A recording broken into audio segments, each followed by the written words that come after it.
14, the first baseman from SC Upstate, Wiley Waters. Next, number 25, the left fielder from San Diego State University, Drew Burke. Next, number 9, the right fielder from the University of British Columbia, Mitchell Middleman. Next, number 55, the designated hitter from Azusa Pacific University, Michael Easter. Next, number 18, the second baseman from Riverside Community College,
First time I get to say this. A Monday home game here at Civic Field. Lefties preparing to finish a 3-game set with the Nanaimo NightOwls, previously splitting the series with them on July 3rd and 4th. But just one of the kinks in the West Coast League schedule with Canada Day and the 4th of July. So we have a Monday afternoon game here at Civic Field between the NightOwls and the Lefties. Lefties had an interesting series versus Kamloops here at Civic Field. 3 games, all decided by 1 run. Lefties took 2 of them by way of the walk-off. Yesterday afternoon's was particularly exciting. Lefties were down by 5 runs heading into the bottom of the 9th, and the North Paws could not get a single lefty out as Port Angeles put up 6 runs to walk it off. It was the new guy, Eric Valdavia, out of Chaffey College, who hit the walk-off winner to score. His former Chaffey teammate, Ya Ramirez, from third base. So the Lefties got their second walk-off winner in a row. It was Ya Ramirez just the day before who hit the walk-off winner. In fact, Ramirez has been involved in all 3 walk-offs in West Coast League play for the Lefties. Talk about clutch. He scored 2 of the winning runs, and he hit one of the winning runs in. And on the visiting side, the NightOwls coming over from Bellingham off of a 2-1 series loss to the Bells. The NightOwls are 5-5 in their last 10 games. And if we talk about overall, 16-19 on the year in West Coast League play, that's 9th in the league. But in the second half, both the Lefties and the NightOwls have a 4-4 record, which is tied for 4th. So they're both a half game back of first. So 3 teams tied atop the North Division leaderboard with the NightOwls and Port Angeles knotted together at an even 500 record in the second half. So if the Lefties want to make the playoffs after a little bit of a tough first half, going 6-21, the Lefties will have to win their division in this second half to make it into the West Coast League playoffs.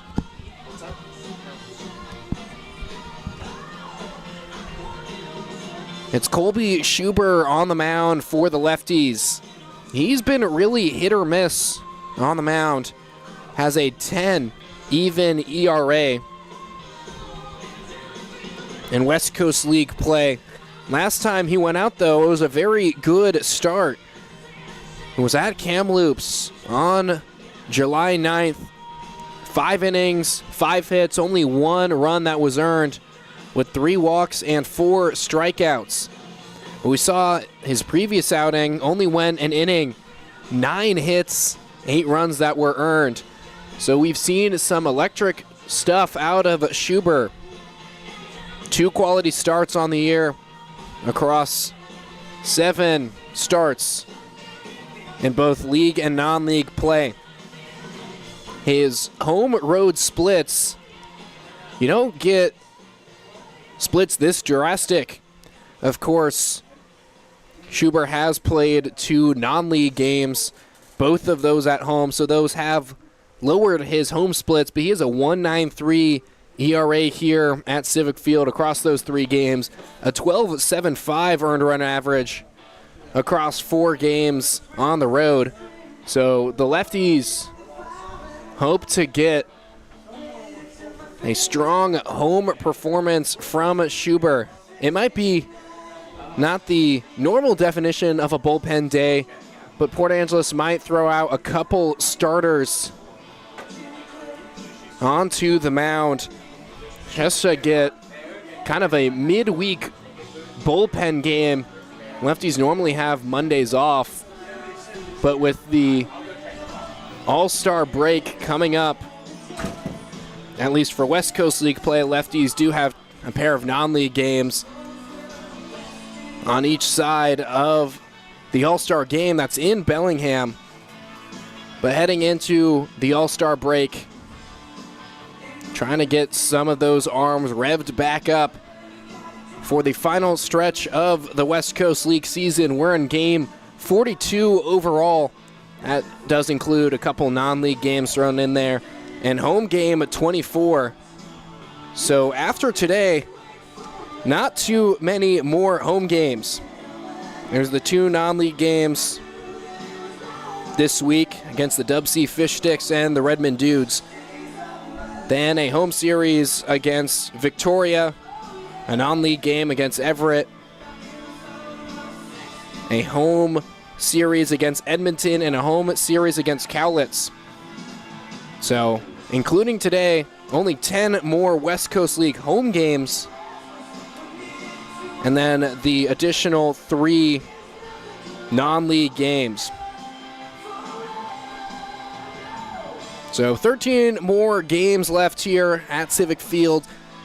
If you're tuning in on the broadcast, make sure to make it out for one of the final games. Lefties really starting to heat it up. Already mentioned 2 straight walk-off winners. We interviewed Eric Valdavia after the game yesterday, who of course hit the walk-off, and he mentioned that although the win's of course super nice to get a walk-off, very exciting stuff. The Lefties need to do a better job of doing that earlier. They put up 6 runs in the bottom of the 9th. It would be a lot less stressful of a win if Port Angeles could space those runs out throughout the game. But the Lefties have shown their ability to have some late game theatrics, even in their one loss of the Kamloops series.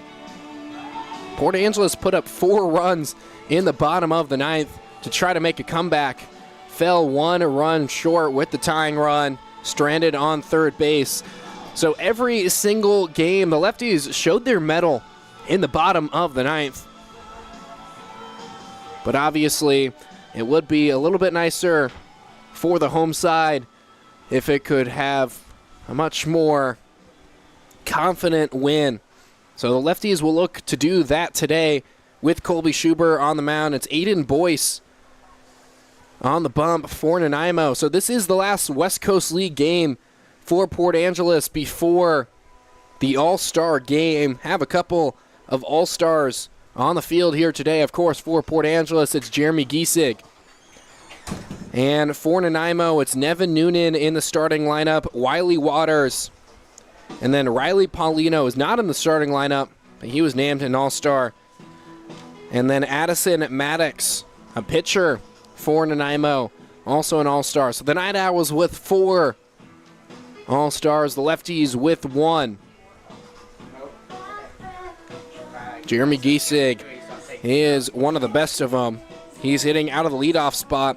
Lost his hitting streak yesterday. It was at 11 games, but extended his on-base streak as he got hit by a pitch. But we've seen him lose hitting streaks and then instantly start new ones back up. Saw him have a 10-game hitting streak earlier in this one. Lost it, and then he just came right back and started up an 11-game hitting streak.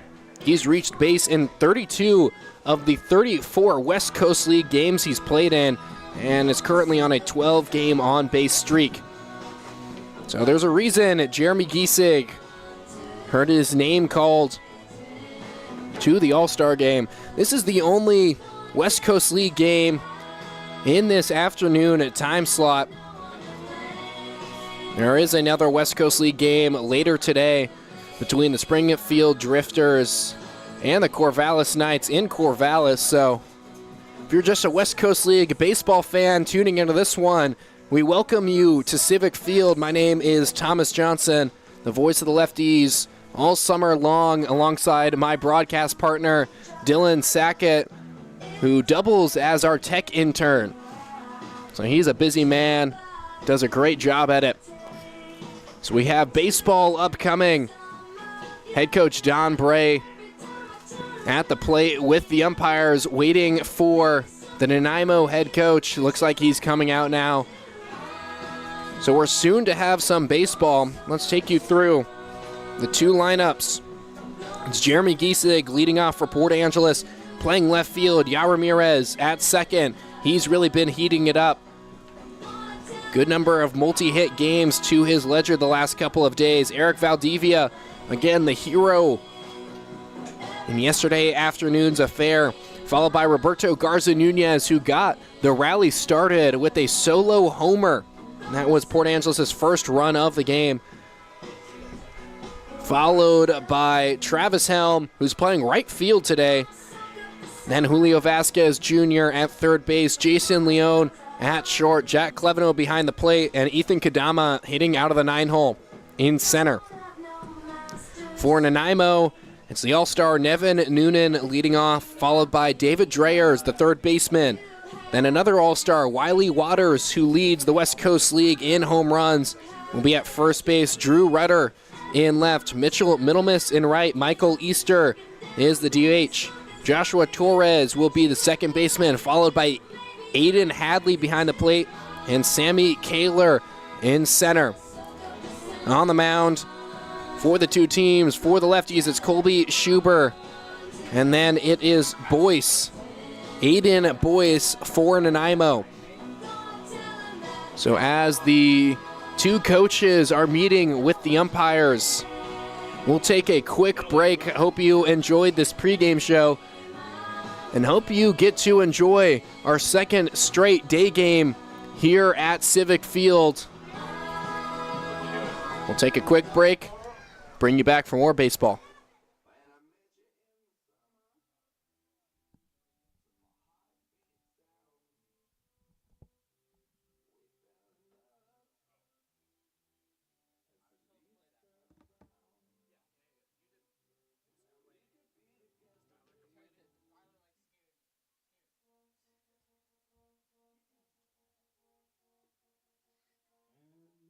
The lineup for your Port Angeles Lefties, as announced by Lefties head coach Donald Bray.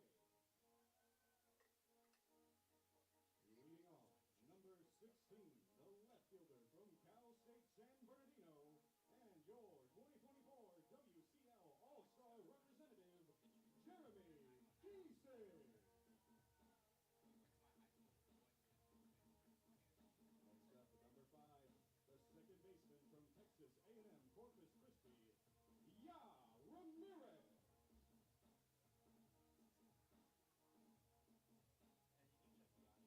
Next, number 33, the first baseman from Chaffee College, Eric Valdivia.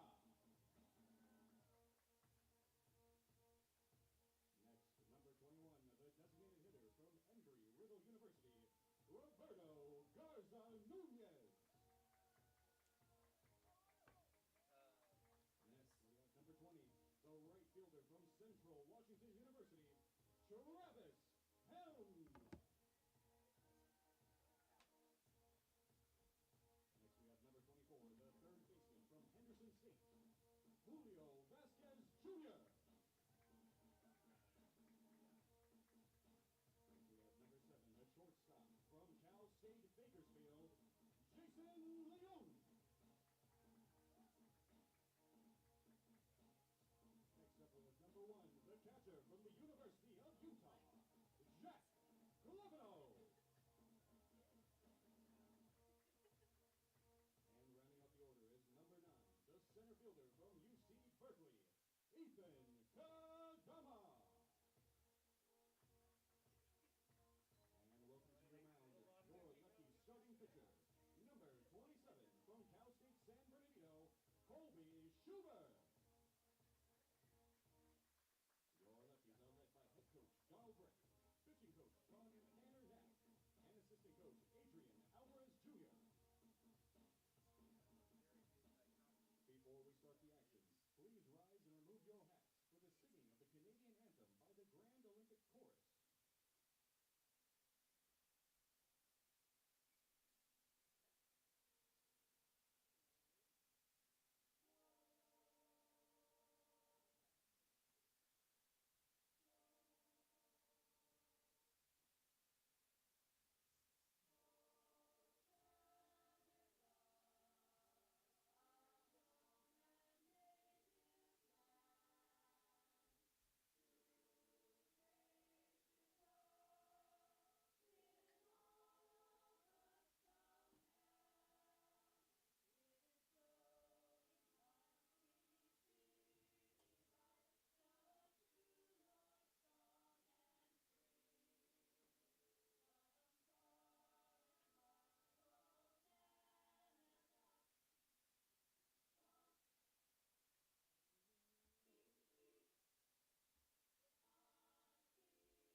Some day game antics here for Port Angeles. Kids got to run out with the starting lineup. Players got to enjoy that little bit before they get to start playing some baseball. It's Colby Schuber on the mound for the Lefties. He was Port Angeles' opening day starter and has been a starter ever since. Now pitching in his 8th start with the Lefties, has compiled a 6.92 ERA across all of his games, a 10 even ERA in West Coast League play. In his last time out, that was at Kamloops. He threw a good one, 5 innings, 5 hits, 1 run that was earned, 3 walks, and 4 strikeouts in a 3-2 win for Port Angeles. So the Lefties played Kamloops really, really tight. Took 4 of the 6 games. Those 2 squads matched up 6 straight times in a home-and-home series. So 3 games up in Kamloops, 3 games down in Port Angeles. The Northpaws took the first game of both series, and the Lefties stormed back to win the final 2 of both series. But Port Angeles now facing the Nanaimo NightOwls. Lefties have faced off against the NightOwls twice this season, both at Civic Field, so this is the completion of a 3-game set, splitting the first 2, winning the first one 4-3 and falling 5-2. In the series closer, and now Nevin Noonan headed up to the plate to face off against Colby Schuber. Noonan originally from San Diego, facing off against Schuber from Aberdeen, Washington. Schuber kicks and deals. That's popped up. Will go out of play as it hits the netting above home plate for strike 1. No balls, 1 strike now on Noonan. One of Nanaimo's 4 all-star representatives. The 0-1. Just outside on the breaking ball for ball 1. 1 ball, 1 strike. Noonan just finished his sophomore year at Grossmont College, but headed to San Diego State University. That 1-1 is fouled off again for strike 2. 1 ball, 2 strikes. There's a reason Noonan's headed to a D1 school. He was first team All-League in the Pacific Coast Athletic Conference in the 3C2A. The 1-2 delivery in the dirt, blocked well by Jack Cleveno behind the dish. Noonan in the first series against Port Angeles went 3 for 5 with 3 runs. He's hitting .282 on the season thus far. Schuber's next delivery. Down low again for ball 3.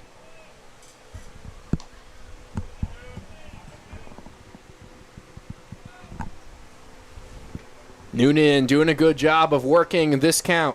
The payoff. Taken down low for a leadoff walk for Noonan, the shortstop for Nanaimo today. Now batting, number 54, third baseman, David Dreyers. Gives way to David Dreyers, the third baseman for the visiting side. Dreyers hitting .277 for the NightOwls this season, went 1 for 3 with a walk in the first series against Port Angeles. The first delivery is swung on and missed for strike 1. No balls, 1 strike. Noonan at first has 5 stolen bases on the air. Let's see if he goes. Schuber, a little bit of a look back there. The 0-1 now. Down and away for ball 1. 1 ball, 1 strike. Last time we saw Colby Schuber pitch, he was very efficient in his outing. I hope he does the same today. A check back in on Noonan at first base. He slides back in safely. Eric Valdivia, the man covering at first. We'll introduce you to the Lefties defense after this next pitch. The 1-1. That's popped up in the air. Will stay in the infield. Jason Leone at short. will get under it and retire Dreyers. For the first out of this afternoon, it's Eric Valdivia at first, Ya Ramirez at second, Jason Leone at short, and Julio Vasquez Jr. at third. Your outfield from left to right is Jeremy Giesig, Ethan Kadama, and Travis Helm, with Jack Cleveno behind the plate and Colby Schuber on the mound. Wiley Waters, a dangerous hitter at the plate. First pitch to him is outside. He leads the West Coast League in a bunch of categories. Entering today, slugging percentage, he's slugging .624, homers, and RBI. The 1-0. That's grounded up the middle. Schuber will toss it to second. 1-4-3 on the inning-ending double play. Not the traditional inning-ending double play call, but it will indeed send us to the bottom of the first in a scoreless affair. Night Owls get a base runner, but the Lefties will send Jeremy Giesig, Ya Ramirez, and Eric Valdivia to the plate in the bottom of the first.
Port Angeles Lefties, number 16, left fielder, Jeremy Giesig. Jeremy Giesig about to get things started off for the Lefties at the plate. It's Aiden Boyce on the mound for Nanaimo.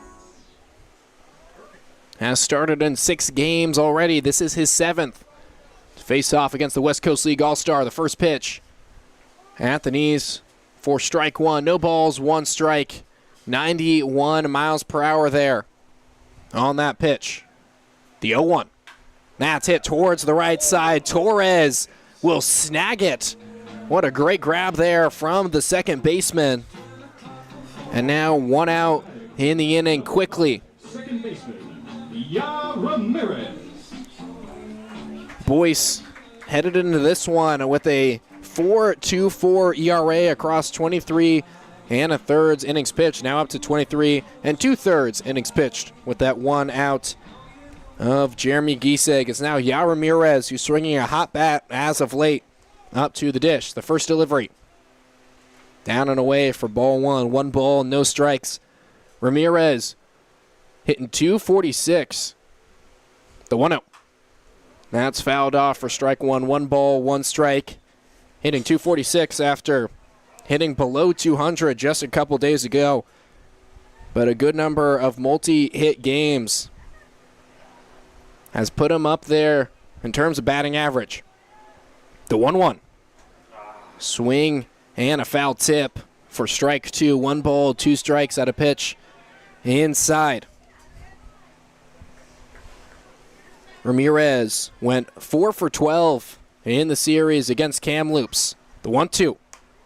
That's fouled off, including a pair of game winners. He scored the game-winning run yesterday, and the night prior hit the game winner. So a good number of clutch genes out of Chaffey College. The 1-2. That's flared into the outfield. Center fielder Kaler will get under it and retire Ramirez for the second out of the inning. Now batting, number 33, first baseman, Eric Valdivia. And now the hero from yesterday, Eric Valdivia, the first baseman who's had a really strong start to his Lefties career at the plate. The first delivery. That's outside for ball one. 1 ball, no strikes now on the man out of Chaffey College. 6 for 12 so far in his Lefties career. The 1-0. Check swing, he went for strike 1. 1 ball, 1 strike, 2 outs here in the bottom of the first inning. Still scoreless. Boyce kicks and deals. Down low for ball 2. 2 balls, 1 strike now on Valdivia, who's played pretty good defense to go along with his hot bat. Again, already 6 hits and a game winner. The 2-1. That's fouled off for strike 2. 2 balls, 2 strikes, 2 outs. Valdivia did not have the chance to play at Chaffey College this past year, but should get some more opportunities next year as he takes that down low for ball 3. 3 balls, 2 strikes. So Valdivia has started his Lefties tenure with 3 straight games with hits. Boyce's payoff pitch.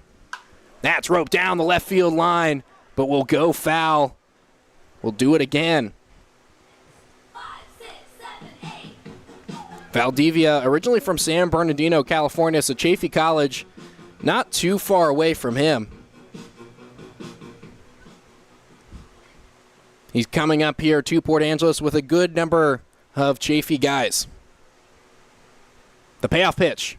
That's down low in the dirt for ball 4. And Valdivia will take first. So even if he doesn't get a hit in this one, starts off his Lefties tenure getting on base in all 4 games. Now Roberto Garza Nunez, who started the Lefties' 9th inning rally yesterday, back up to the dish. Had a solo shot to start the inning.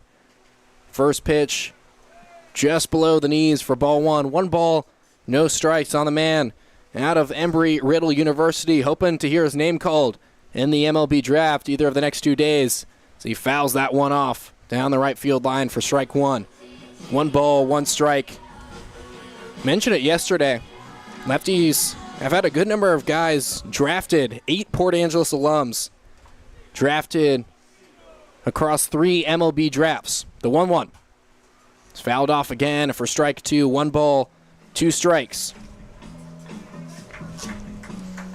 Garza Nunez hitting .279 after going 4 for 10 in the Kamloops series. Currently on a 4-game hitting streak. The 1-2. And it's down low for ball 2. 2 balls, 2 strikes. So Garza Nunez, entering today, has hits in 11 of his last 12 games. Had a 7-game hitting streak, lost it, and just started up a new one. The 2-2. That's put up in the air to center. Kaler will go over, but it'll be middle miss in right, who snags it for the out and sends Garza Nunez back to the dugout and ends the first inning. We'll head to the top of the second. Schubert back on the mound for this one that's still scoreless.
Drew Rudder, the left fielder and cleanup hitter for Nanaimo. Here to start out the second inning. Schuber kicks and deals on the mound. That's grounded towards the right side. Will go foul, though. Just foul. Past the first base line for strike one. No balls, one strike now. On the man who just finished his freshman year at San Diego State. Leads this team with 9 doubles and is currently on an 8-game on-base streak. Rudder is looking to extend that here. Schuber's 0-1 delivery. That's put up in the air to right. Helm going back, tracking it at the wall, and he snags it. Not normally a right fielder, but is able to track that one and send Rudder racing back to the dugout. Impressive fielding there for the man we've seen play catcher, first base, but not right field, at least to my knowledge.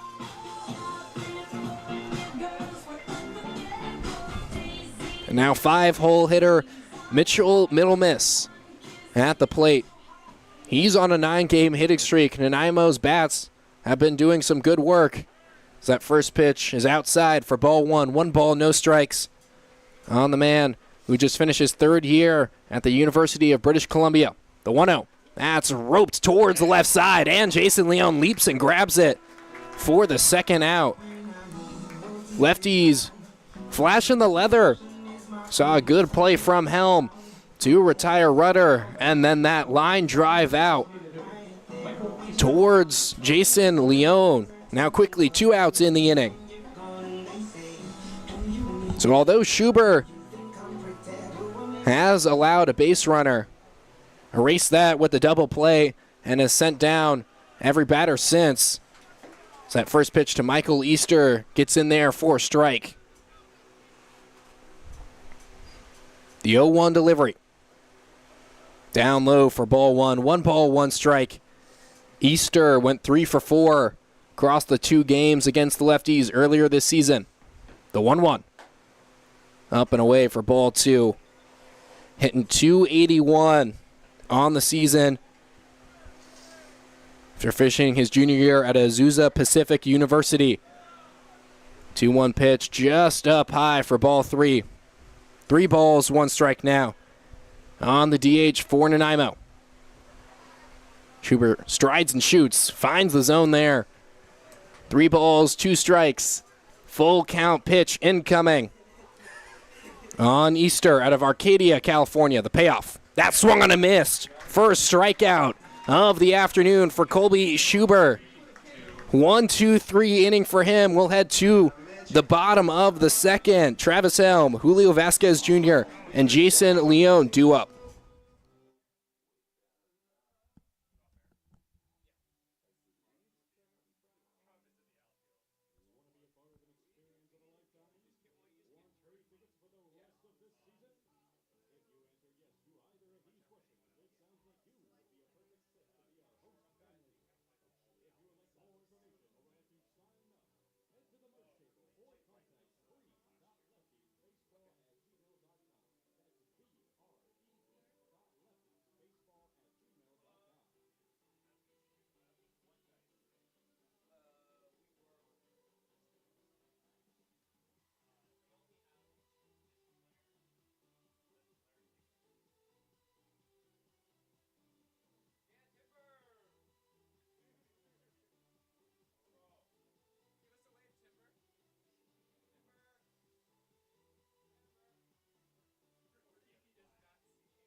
Travis Helm, just a half inning after making a dazzling play in right, back up to the plate.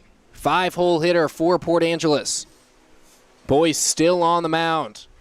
His delivery taken for a strike right down central. No balls, 1 strike on the man out of Central Washington University. The 0-1. Finds the zone for strike 2. Quickly 0-2 on Travis Helm, who drew a walk yesterday. The 0-2. That's fouled off. Just got a piece of it to stay alive. Still 0-2 on Travis Helm.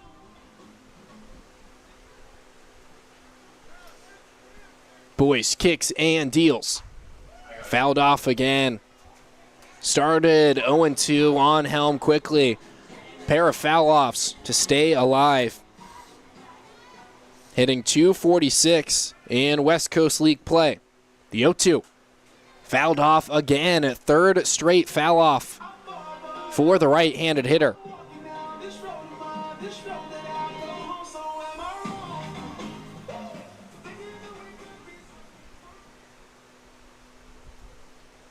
Boyce's next delivery. That swung on a miss to send Helm back to the dugout. Helm, one of the most experienced players in this Lefties lineup. Make sure to tune in to tomorrow's game. It's a non-league affair, so the coaching staff is dubbing it Travis Helm Day. He's going to try to play all 9 positions in the field. Should be a fun one to watch. Make sure to tune in. It's Julio Vasquez Jr. at the plate, the 3rd baseman today. Curveball in there for a strike from Boyce.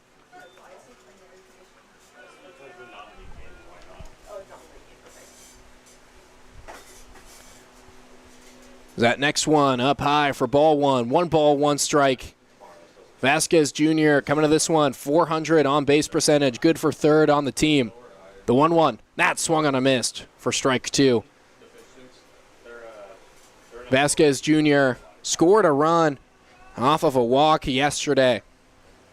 The 1-2. That's chopped foul towards the left side.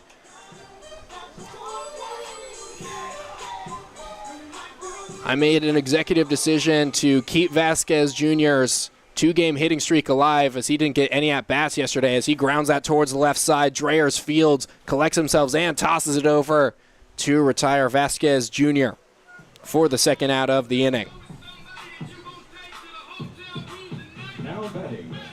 So Vasquez Jr. will have to wait till later in the game to try to extend his unofficial 2-game hitting streak as Jason Leone heads up to the plate with 2 outs in the frame. The first delivery outside for ball 1. 1 ball, no strikes on Leone out of Cal State Bakersfield. Went 2 for 4 yesterday with a pair of doubles. The 1-0. That's chopped towards the right side. Good field by Waters, but goes foul before he can nab that one. We'll go for strike 1. 1 ball, 1 strike now on Leone. One of his doubles yesterday got him a pair of runs batted in. He's now 2nd on the team in doubles and 3rd in RBI behind Roberto Garza Nunez in both of those categories. The 1-1. That's fouled off for strike 2. 1 ball, 2 strikes. 2 outs here in the bottom of the 2nd, still scoreless.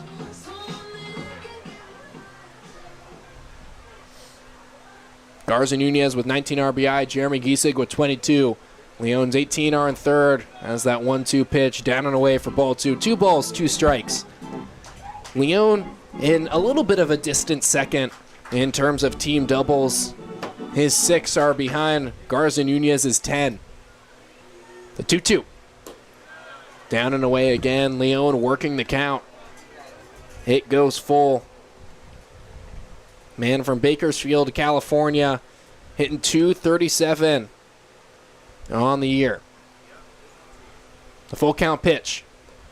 Check swing. Appeal sent down to first base. He did not go and gets a walk.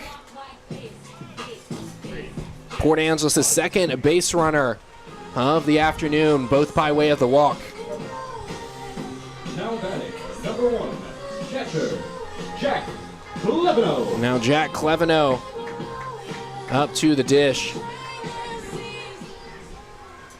Went 2 for 8 against Nanaimo earlier this year as he fouls the first pitch off for strike one. No balls, 1 strike. Hitting .207 overall. But he's been streaky in spurts. Looking to find some consistency at the plate. The 0-1. That's up high for ball one. 1 ball, 1 strike. Cleveno in this last series against Kamloops went 1 for 7 with a pair of runs scored. 18 hits in West Coast League play. Looking for another one here. The 1-1. That's popped up in the air, but will hit the netting above home plate. For strike 2. 1 ball, 2 strikes now. Cleveno out of the University of Utah, originally from Riverside, California.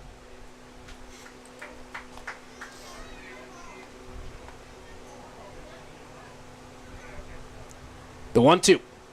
That's foul tipped and held onto by Hadley for the strikeout. Second strikeout of the inning for Boyce.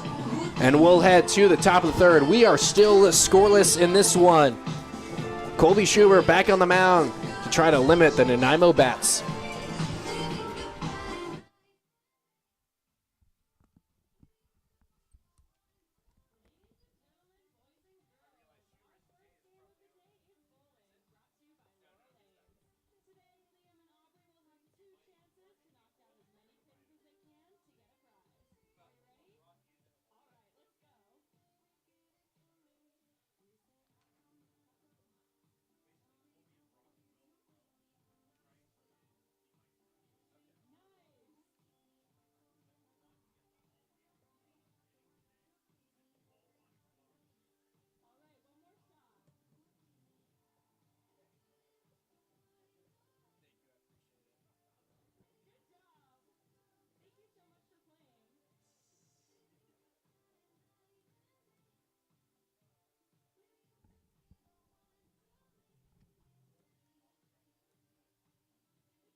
Top of the third inning, Joshua Torres leading it off for the away side. Still scoreless here.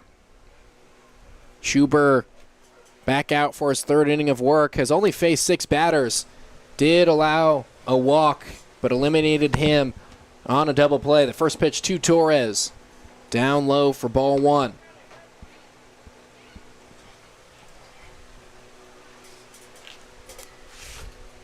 His next delivery. Again, low for ball 2. Torres out of UC Riverside. 2-0. Finds the zone for strike 1. 2 balls, 1 strike. So Torres just finished his freshman year at Riverside. Damian Hernandez, a lefties pitcher, soon to join him. The 2-1. That's roped towards the left side, and we'll get through for a base hit for Torres. Was previously 0 for 4 against the lefties, not just his first hit. Now batting your Jacob Rice Realty Beer batter, number 41, Aiden Hadley. And now Aiden Hadley, who's been struggling a little bit at the plate. He's only hitting 103, 3 for 29. And all 3 of those hits came across 2 games. Schubert's first delivery. That's hit towards the right side, and he gets his 4th hit of the West Coast League season. 2 straight singles for the Night Owls. So it's the bottom of the order. That's threatening for Nanaimo. 7 and 8 hitters get a pair of singles. And Schubert will have to work out of a jam. Sammy Kaler at the dish. Similar to Hadley, he has been struggling at the plate. We just saw Hadley get a hit. Kaler 0 for his last 25, hitless in 11 straight games he's appeared in. Schuber's first delivery. Finds the zone for strike 1. No balls, 1 strike. Kaler still has produced for his team. 2 runs, a walk, 2 hit by pitchers, and 2 stolen bases despite the hitless streak.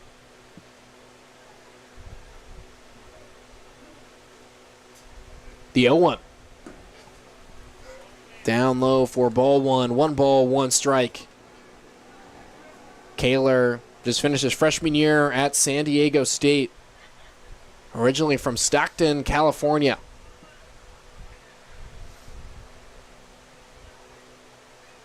The 1-1. That's fouled off. Just got a piece of it for strike 2. 1 ball, 2 strikes. Kaler still does have 8 hits on the West Coast League season. He started 8 for 40, but again has just not notched a hit in his last 25 at-bats. The 1-2. Up high for ball 2. 2 balls, 2 strikes. Now on Kaler, who went 0 for 4 with the strikeout in the first series against the Lefties here at Civic Field earlier this month. Schubert gets the sign he likes from Cleveno. The 2-2. Curveball popped up in the infield. Schubert comes off the mound looking for it. Same with Vasquez Jr. It'll be Schubert who grabs it, as that's an infield fly. So either way, the runner was going to be out. And now Schubert 1 out away from getting out of this jam. Still has some work to do, though, facing off against a West Coast League All-Star in Nevin Noonan. Was Nanaimo's first base runner of this afternoon. Drew a walk in the first inning. Schuber's first delivery. That's fouled off. Gets a piece of the umpire, it seems, for strike 1. No balls, 1 strike now.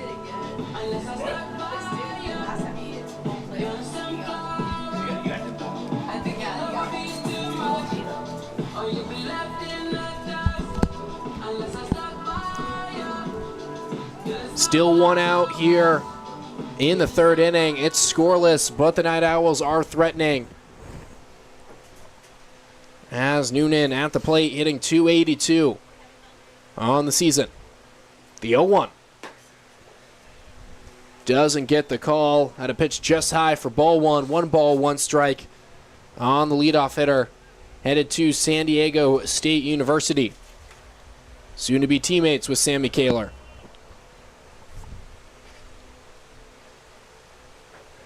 Schubert kicks and deals. That's fouled off for strike 2. 1 ball, 2 strikes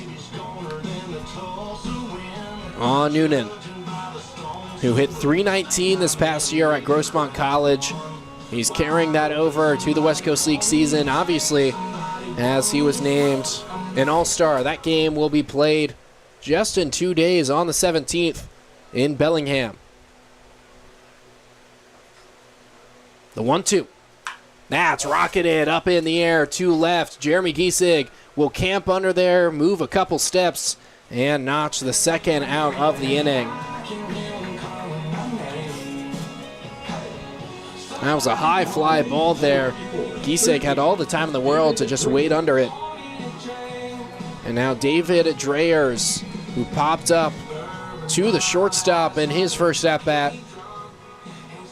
Back up to the dish with 2 runners on and 2 outs. Runner on first is Aiden Hadley. Runner on second is Joshua Torres. Both reach base by way of the single. First 2 hits for the Night Owls. So Dreyers 0 for 1 on the day. Schubert, long look at second. Pickoff attempt. Leon not able to lay the tag down in time. Schubert communicating with his shortstop to make sure they know the pickoff communication. But Schubert will focus on Dreyers, his first delivery. Up and away for ball one. 1 ball, no strikes on the man out of the University of British Columbia, an NAIA school in the Cascade Collegiate Conference. The 1-0. That's put up in the air to right. Helm tracking it, as is Kadama. Kadama will get under it and end the inning. Night Owls get a pair of singles, but Colby Schubert on the mound sends down 3 straight to end the away half of the third inning. We'll head to the bottom of the third, and the Lefties trying to get on the board.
Ethan Kadama. 9-hole hitter Ethan Kadama up to the plate, riding a 16-game on-base streak.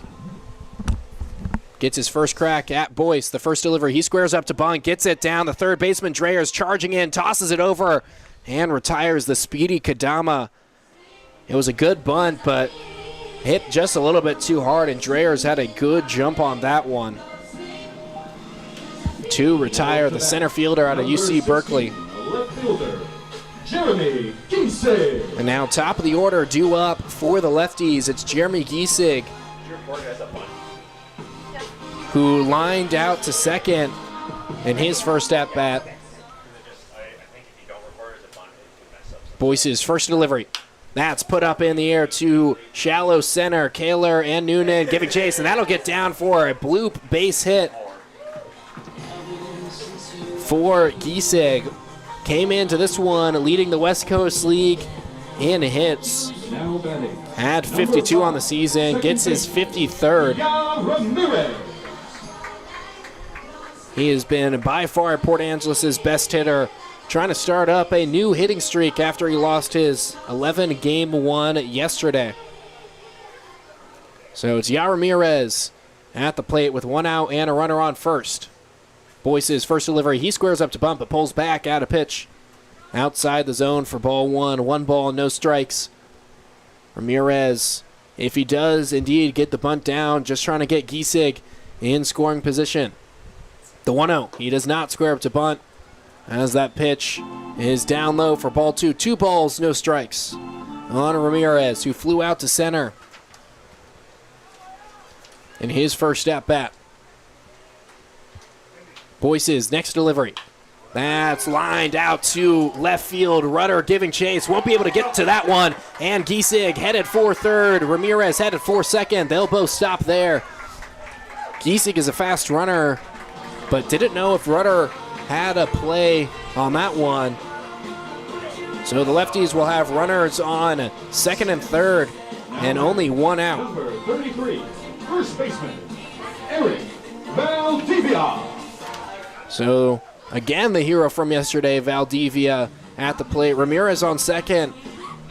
Just finished up at Chaffey College, headed to Texas A&M Corpus Christi. Valdivia just getting started with the Chaffey Panthers, looking to knock home his teammate yet again. The first delivery outside for ball one. 1 ball, no strikes. Valdivia walked in the first inning. Looking for a hit here. The 1-0. Finds the bottom of the zone for strike one. 1 ball, 1 strike. Valdivia, since that walk doesn't count for or against his batting average, still hitting .500 in his short tenure. That one's right down the middle for strike 2. 1 ball, 2 strikes. Yeah, Valdivia, one of those guys that's found instant impact since he's come to Port Angeles. Already has a walk-off hit.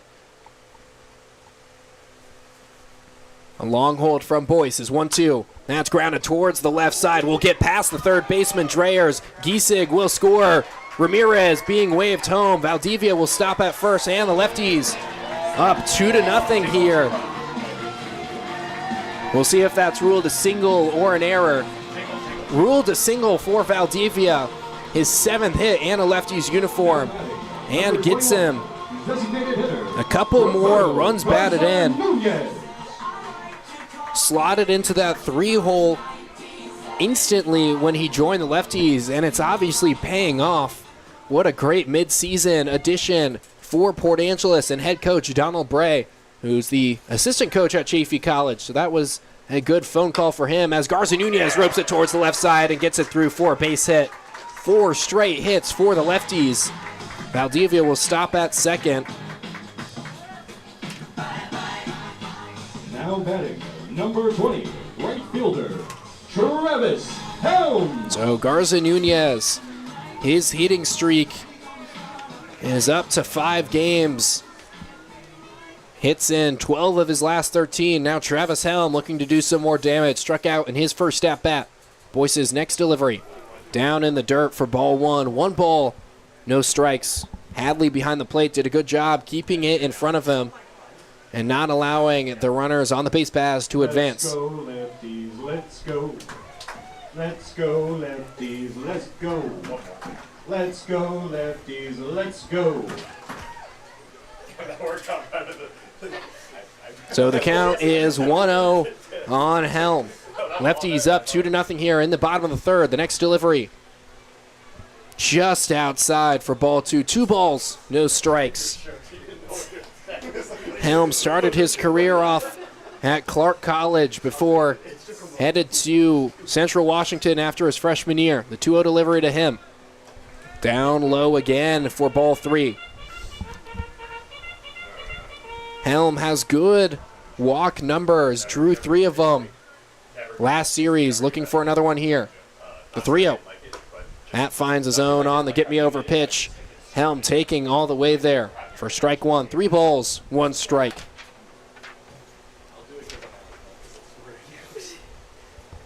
Helm with 10 walks on the year in total. This next pitch to him finds the zone again. Count goes full, still 1 out in the inning. Eric Valdivia at second. Roberto Garza Nunez at first, both with singles. The payoff. That's fouled off. Helm, even though he struck out in his first at-bat, the count started out 0-2. And Helm did a good job fouling off a couple of pitches to at least stay in the at-bat and drive up the pitch count of Boyce. He's doing it again here, driving the count full. The 3-2 delivery. That's put up in the air over the glove of Noonan. And so Valdivia being waved home. He's running the throw from Kaler. It's a good one, but the tag not there. So Valdivia scores. Garza Nunez and Helm will advance to second and third. Valdivia scores a run. So it's a single for Helm and advances on the throw. And the Lefties with 5 straight hits now. We keep saying it because it keeps being important. Travis Helm coming into this year Less barrels, more hits was his mantra. And that was not a barrel that time, but got a hit for an RBI. So there's a mound visit here from Nanaimo. Obviously, lefties have scored 3 runs, 5 hits in the inning. It's like we talked about. Keep saying it over and over. I feel like a broken record. Once one guy gets a hit, then the next guy. It's like a domino effect, and we're seeing it once again here. It's like you just said, 5 hits, 3 runs in this inning, and the lefties are already cooking. Which is good because we saw the lefties, they were getting shut out 5-0 until the bottom of the 9th. Obviously scored 6 for the walk-off win. And it's good that they're getting on the board early here. Julio Vasquez Jr. looking to carry that momentum, grounded out in his first at-bat. First delivery, breaking ball down in the dirt for ball 1. 1 ball, no strikes. First base is open, so the traditional double play out of the question for Nanaimo. First baseman Waters drawn in on the infield grass, the 1-0. That's waved at and missed for strike 1. 1 ball, 1 strike. Now on Vasquez Jr., who's a returner to Civic Field, played with the lefties last season, the 1-1. That's flare to the second baseman, Torres, who grabs it for the second out of the inning. So Jason Leone, the last hope for the lefties to add a couple more runs. Port Angeles notched 5 straight hits, 4 singles, and a double. And the lefties have put up 3 runs here in the bottom of the 3rd, looking for more. Leone had a walk in his first plate appearance. Boys kicks and deals. That's fouled off for strike 1. No balls, 1 strike. Mentioned it, Leone had 2 doubles yesterday for a pair of RBI. One of those doubles coming in the 9th inning that scored those 2 runs. Would love another 2-run double here. The 0-1. Breaking ball outside for ball 1. 1 ball, 1 strike. If it gets to him, Jack Cleveno is in not really the on-deck circle. Pretty far, actually, from the laid-out circle here at Civic Field. But in the on-deck position, nonetheless. That 1-1 falls into the zone for strike 2. 1 ball, 2 strikes now on the shortstop. The on-deck grass? Guess that's what we can call it for Cleveno. The on-deck grass, that's where he's standing pretty close to home plate. The 1-2 is swung on and missed to end the inning. Boyce gets out of the jam, but not until the lefties put up 3 runs here in the bottom of the 3rd. We'll head to the top of the 4th. Port Angeles up by 3.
Was that a 2 RBI single from Valdivia?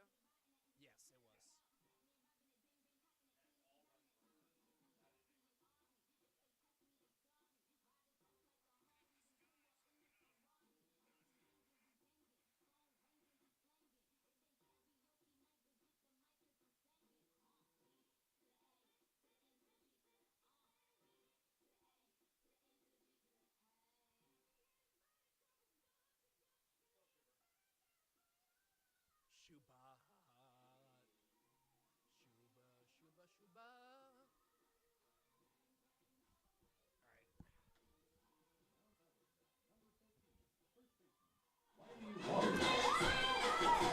Wiley Waters, who grounded into an inning-ending double play in the first inning, back up for his second crack at Colby Schuber. Lefties have a 3-0 lead. Schubert kicks and deals. Curveball up high for ball one. 1 ball, no strikes. Schubert just recently committed to play at Cal State San Bernardino, joining a couple Lefties players there. The 1-0. That's fouled off for strike one. 1 ball, 1 strike. We saw Josh Verkylen start on the mound yesterday out of Chaffey College, but he's also headed to join the Coyotes. So a pair of starting pitchers just recently committed to Cal State San Bernardino. The 1-1 is waved at and missed for strike 2 from Waters. 1 ball, 2 strikes. Of course, the Lefties pitching coach, Tanner Knapp, is the pitching coach at Cal State San Bernardino, so I'm sure he had a big influence in that decision. The 1-2 is waved at and foul tipped. Cleveno holds on to it for the second strikeout of this afternoon for Colby Schubert on the mound. Now he, on the mound, Schubert had an 11 strikeout performance earlier this season. We interviewed him after the game, and he said he wasn't necessarily trying to get the strikeout work in, but it obviously has, as Drew Rudder hits it into right field. That gets down for a base hit, as Travis Helm will go and retrieve it. Third hit for Nanaimo, all singles. Colby Schubert did a good job stranding at those 2 singles in the 3rd inning. We'll have to strand at least another one here if he wants to keep Nanaimo off the board. Lefties up 3-0 here in the top of the 4th. 1 out. Mitchell Middlemiss, who lined out to center in his first at-bat. First pitch to him up high for ball 1. 1 ball, no strikes on Middlemiss. The 1-0. That's chopped up the middle, goes off the glove of Schubert. Ramirez will field, toss it over to first. I'm not sure if he touched second base there. Lefties are trying to argue he did. They did get the first out, as in the runner at first, Middlemiss. But it will not be an inning-ending double play.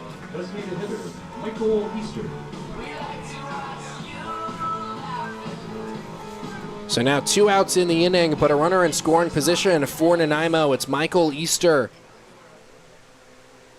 out of Azusa Pacific University, a D2 school in the Pac West.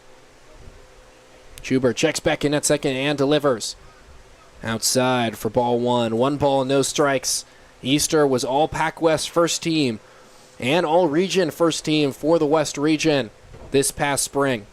Carrying it over here to Nanaimo. The 1-0 is fouled off for strike 1. 1 ball, 1 strike.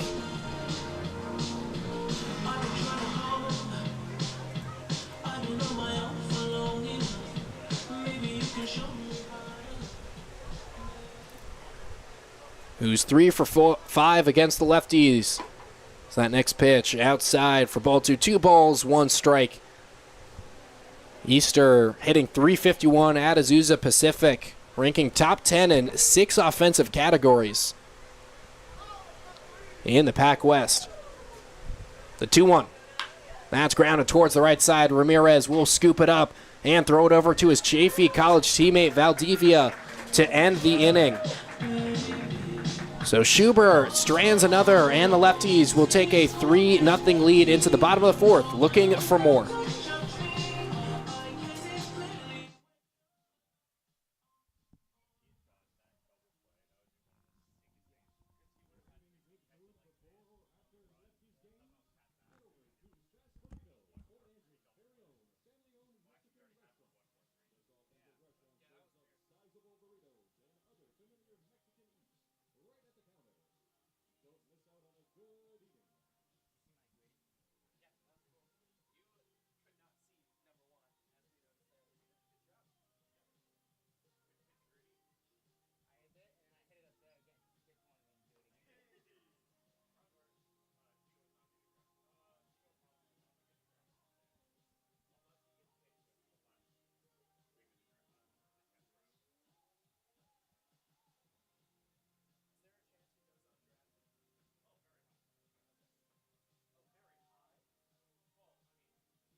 Now batting for Jack your Cleveno Port to Angeles get Lefties, the bottom number 1, of the catcher, fourth started. Jack Cleveno.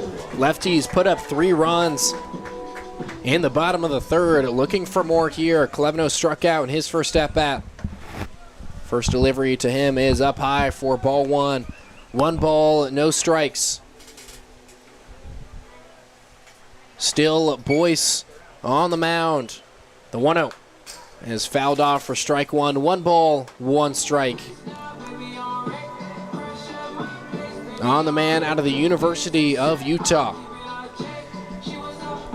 We saw one of his rare strikeouts. First time he came up as he flares this into left field, and Noonan goes out and retrieves it. But back to Cleveno, his second inning strikeout was only his 10th of the year. He is the fewest strikeouts of anyone with more than 25 at-bats on this roster. But Ethan Kadama, who grounded out in his first at-bat and has a 16-game on-base streak at risk here. Boyce's first delivery. That's grounded towards the left side. Noonan will vacuum it up and lob it over to first. It was a high throw, but Waters did a good job to stay on the bag. 2 groundouts for Kadama to start his day, and it sends us back to the top of the order. Now batting for your Port Angeles Lefties, So Jeremy number Giesig, 16, left fielder. one of the best players in the West Coast League, back up to the dish with his 3rd inning single.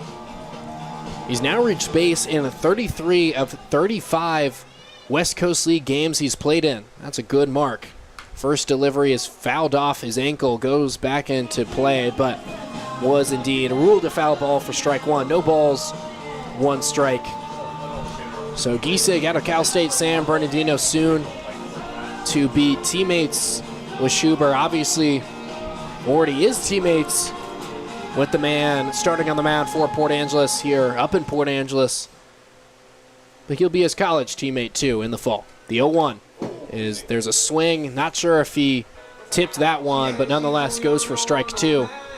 No balls, 2 strikes, 2 outs here in the bottom of the 4th. Lefties up 3-0. Giesig looking for another multi-hit game to his tally.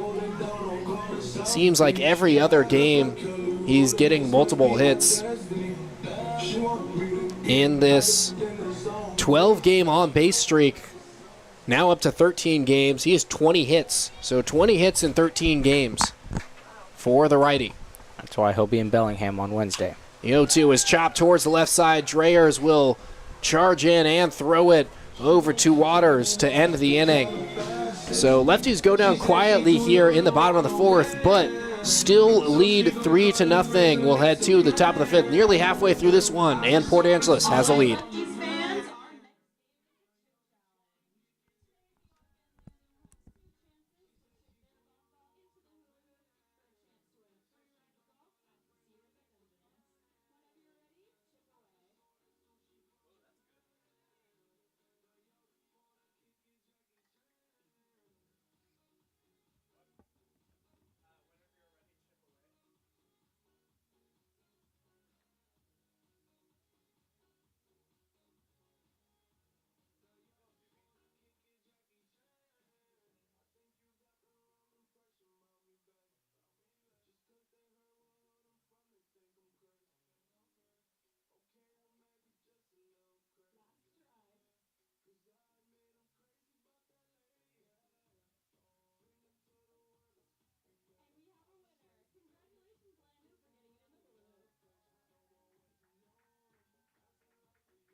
Now batting, number 18, second baseman, Joshua Torres.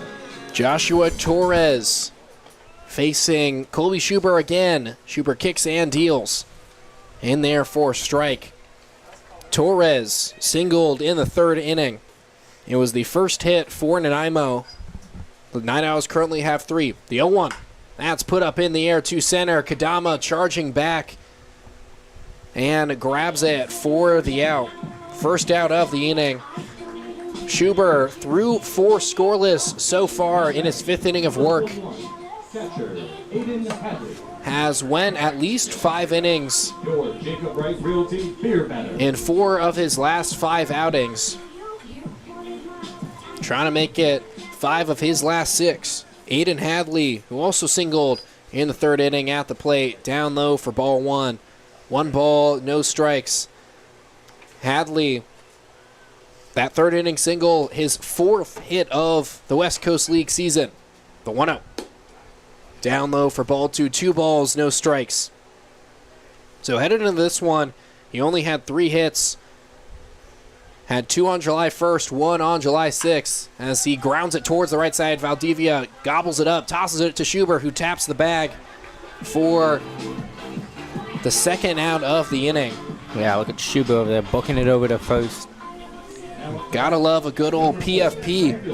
And Schuber does it himself to get the 2nd out of the inning. To send us to the 9-hole hitter, Sammy Kaler, who's now 0 for his last 26. Hadley broke out of a little bit of a slump. Kaler looking to do the same. Schuber's first delivery. Outside for ball 1. 1 ball, no strikes. With the lefties up 3-0 here in the top of the 5th. The 1-0. Just outside for ball 2. 2 balls, no strikes on the man out of San Diego State. The 2-0. Down low for ball 3. According to the San Diego State website, Kaler chose the Aztecs over some pretty high-profile schools. UC Irvine, UC Santa Barbara, Fresno State, Sacramento State, just to name a few. So he was highly recruited out of high school. As that 3-0 pitch. Get me over, finds the zone. 3 balls, 1 strike now on Kaler. The next delivery. Down low. And Kaler gets his 2nd walk of his hitless streak. 5th walk on the year. To send us back to the top of the order. Now batting, number 33. Nevin Noonan trying to continue on a 2-out rally here. Lefties up 3-0. Looking to hold on to that. Schuber looking to get through 5 scoreless. We'll have to face the leadoff hitter. First pitch to him outside for ball 1. Noonan 0 for 1 on the day with a flyout to left and a walk in the 1st inning to start this one off. Pickoff attempts on Kaler, who jogs back in. Kaler and Noonan, soon to be teammates at San Diego State, getting a taste of what that's like here in Nanaimo. The 1-0. That's put up in the air to left. Giesig will just take a couple steps to his right and end the inning. So Colby Schuber threw 5 scoreless frames. We'll head to the bottom of the 5th. We're halfway through this one, and the Lefties with a 3-0 lead.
Lefties already up 3-0 here in the bottom of the 5th, halfway through this Monday matinee. Still Boyce on the mound. Yao Ramirez, the first pitch to him. Down and away for ball 1. Ramirez, 1 for 2 on the day with a double and a run scored. The 1-0. That's outside for ball 2. 2 balls, no strikes. So Ramirez swinging a nice bat recently. The 2-0.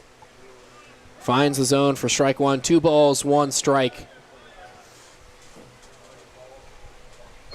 And I think it needs to be mentioned again, that 2-1 pitch down low for ball 3. 3 balls, 1 strike. Lefties have 3 walk-off wins in West Coast League play. Ramirez a part of all 3 of them in some form or fashion. The 3-1. That's down low. And Ramirez will get on base for the second time today. Already extended his hitting streak to 3 games with his 3rd inning double. And now Eric Valdivia, whose hitting streak is at 4 games, Eric Valdivia. up to the plate. He's 1 for 1 on the day with a 2 RBI single in the 3rd and a walk. First delivery from Boyce, down low for ball 1. 1 ball, no strikes. Boyce on the mound stands at 6'5". He's a tall guy out of Salt Lake Community College. The 1-0. Down low for ball 2. 2 balls, no strikes. Boyce originally from Holiday, Utah, so staying close to home for his JUCO. The 2-0. Ramirez off with the pitch. That's grounded towards the left side. Noonan will field. Only play is at first as he tosses it over. Picked well by Waters to retire Valdivia. But Ramirez avoids the double play as he left early. Smart running there by Yao Ramirez. And now Roberto Garza Nunez, 1 for 2 on the day with a single. Likely will have to wait until tomorrow to hear his name called in the MLB draft. First pitch to him is down low for ball 1. 1 ball, no strikes. So Tito and his family itching to hear his name called. The 1-0. That's down low for ball 2. 2 balls, no strikes. So a couple of former lefties. Their highest level is at AAA. So 8 Port Angeles alums have been drafted. And Garza Nunez looking to join those ranks as he fouls it off for strike 1. 2 balls, 1 strike. So it's Damiano Palmigiani and Frankie Scalzo Jr. Those are the 2 at AAA, nearing their way to the majors. That 2-1 is inside for ball 3. 3 balls, 1 strike.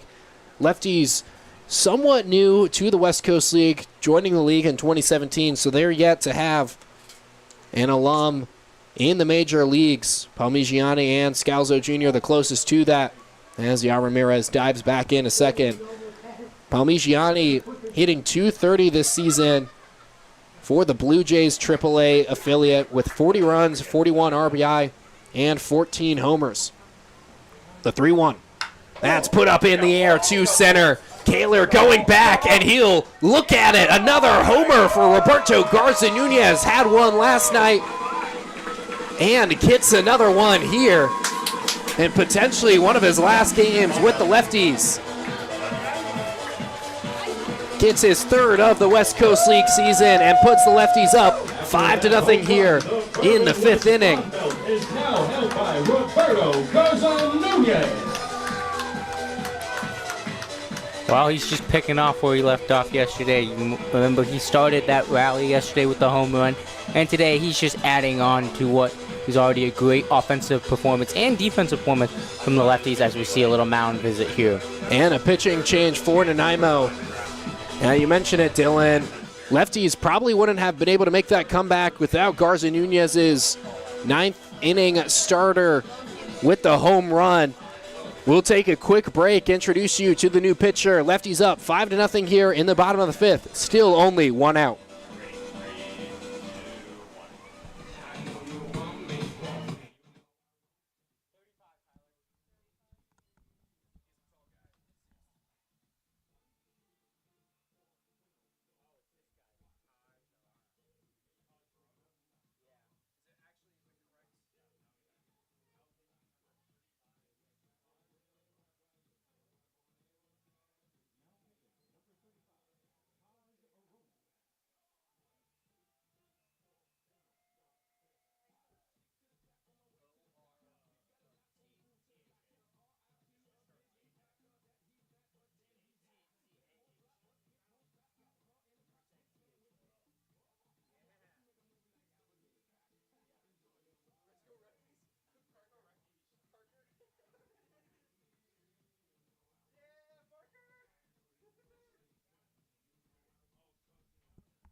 New man on the bump is Taj Arona.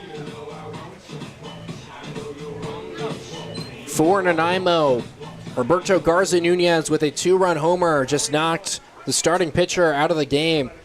So into the bullpen now. Taj Arona on the mound. His first delivery to Travis Helm up high for ball 1. Saw Travis hit a single in the 3rd inning. He's 1 for 2 on the day. The 1-0. That's just check swing to second. Torres will scoop it up on the soft hitter and gets him by a step. Travis Helm thrown out on the ground out. So Taj Arona gets the first out of his outing, his second out of the inning. Now Julio Vasquez Jr. 0 for 2 on the day gets his first crack at Arona. We saw Arona pitch on the July 4th win against Port Angeles. Night Owls won that one 5-2. First pitch to Vasquez Jr. outside for ball 1. 1 ball, no strikes. Arona earned the win, his only of the season. He's now pitching in his 8th game. He was wearing number 99 in his outing against the Lefties last time, now sporting his normal 35. 1-0 outside for ball 2. 2 balls, no strikes. We originally thought Arona was Christian Lucero because number 99 on the Nanaimo roster is Lucero, but it was indeed Arona. And now he's wearing his normal jersey as Julio Vasquez pops that up to shallow center. Kaler coming in, but that will drop for a base hit. Lefties have had a couple of those. Saw Giesig get on with a bloop. Vasquez Jr. does that there. Saw Travis Helm also kind of have a little bit of a cheeky single. Seems like there's supposed to be some miscommunication out there in the outfield. Hard one to get. It was in no man's land. But nonetheless, Vasquez Jr. on with the base hit. Jason Leone 0 for 1 on the day with a walk. First pitch to him. Outside for ball 1. 1 ball, no strikes. So depending on how you rule hit streaks, that's 3 games in a row for Vasquez Jr. The 1-0 to Leone. That's popped up. Will hit the netting above home plate, so it's a dead ball. 1 ball, 1 strike. So Vasquez Jr. did come in to the game yesterday. Scored a run off of a walk, so he didn't technically have any at-bats. Technically not supposed to keep that hitting streak for him, but will be a little bit generous as he didn't notch any at-bats. Leone swings and misses at that one for strike 2. 1 ball, 2 strikes. At the very least, Vasquez Jr. hits in 3 of his last 4. That next pitch outside for ball 2. 2 balls, 2 strikes. You think we should give him the hit streak, Dylan, since he didn't have any at-bats yesterday? Yes. I agree. I tend to agree. The 2-2 pitch inside gets away from the catcher. Vasquez Jr. will sprint to second and take it with ease. See if that's ruled a pass ball on Hadley behind the plate. So the count goes full on Jason Leone. With 2 outs here in the bottom of the 5th. Lefties up 5-0. Arona's payoff pitch. Down low, and Leone will get on with his second walk of the day.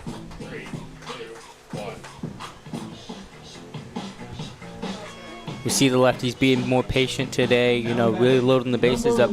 But once again, they got to keep pouring on the runs. I know they've been in the situation before. We saw it where they were up 8-2. It's happened before. Baseball's a long game. You got to keep pouring on the runs. Well, we saw the lefties were down 5-0 yesterday and scored 6 in the bottom of the 9th. So anything can happen in the sport of baseball. It's that first pitch to Jack Cleveno. Can't find the zone for ball 1. Cleveno 0 for 2 on the day with a pop out and a swinging strikeout. The 1-0 in the dirt. Blocked well by Hadley, but Julio Vasquez Jr. headed for third. He slides in safely. Almost gets pulled off the bag, but he does a good job keeping contact.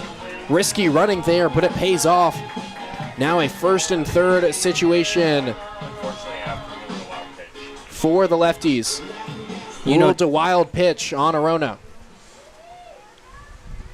So now the count is 2-0 as the catcher Hadley either shaken up a little bit. Yes, shaken up.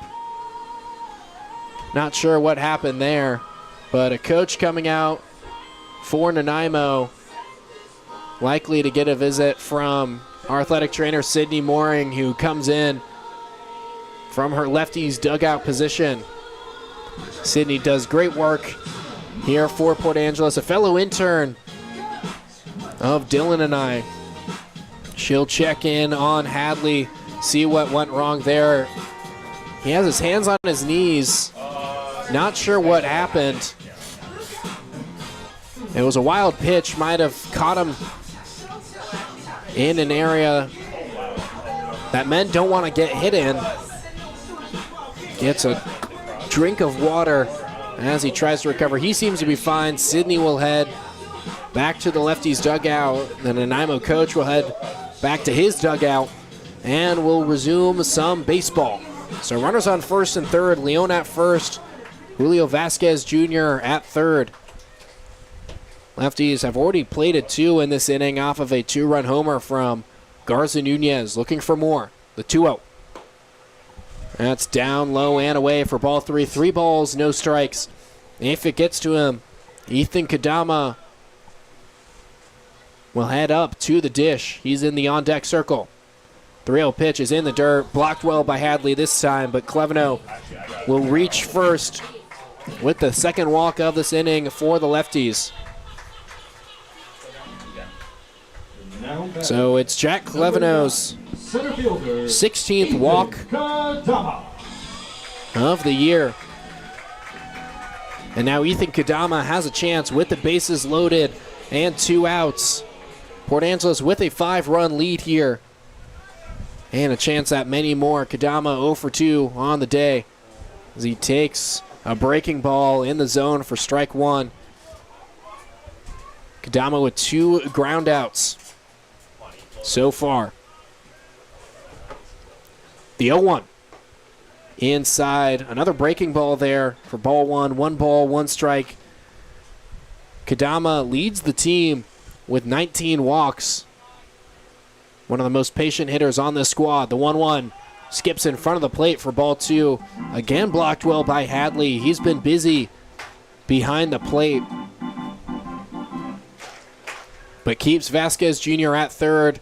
And we have a mound visit. Nanaimo probably noticing that Arona's been a little bit wild.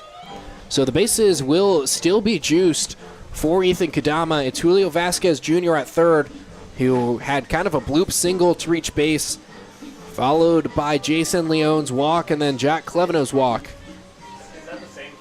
This is a different Lefties team we've seen today than we saw in the last couple of days. Like you said, the last couple of days, they pretty much waited till the 9th inning to pour all the runs on. It's been early on today that they're pouring the runs on, so it'll be interesting to see how they can adjust to this style of play.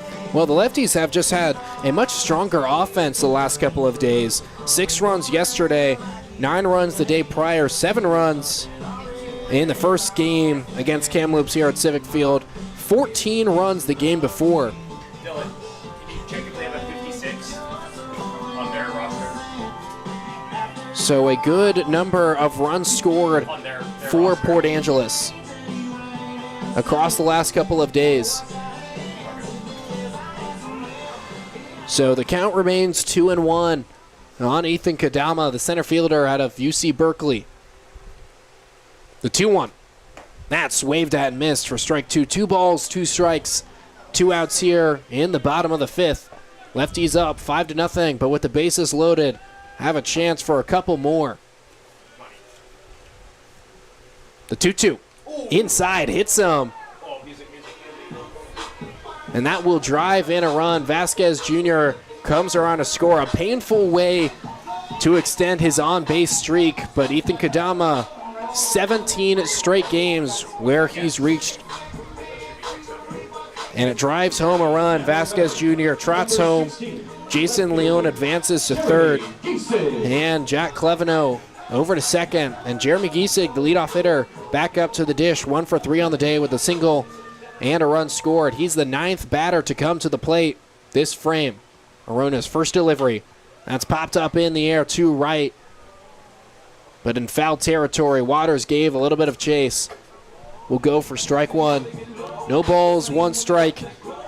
You go on back, the Lefties leadoff hitter. You go back to Kadama getting hit. Talk about putting your body on the line for this team. Lefties towards the top of the league and hit by pitches. The 0-1 delivery is outside for ball 1. 1 ball, 1 strike. Coming into this game, Lefties were tied for 5th in the West Coast League in team hit by pitches. The 1-1 taken down low for ball 2. 2 balls, 1 strike.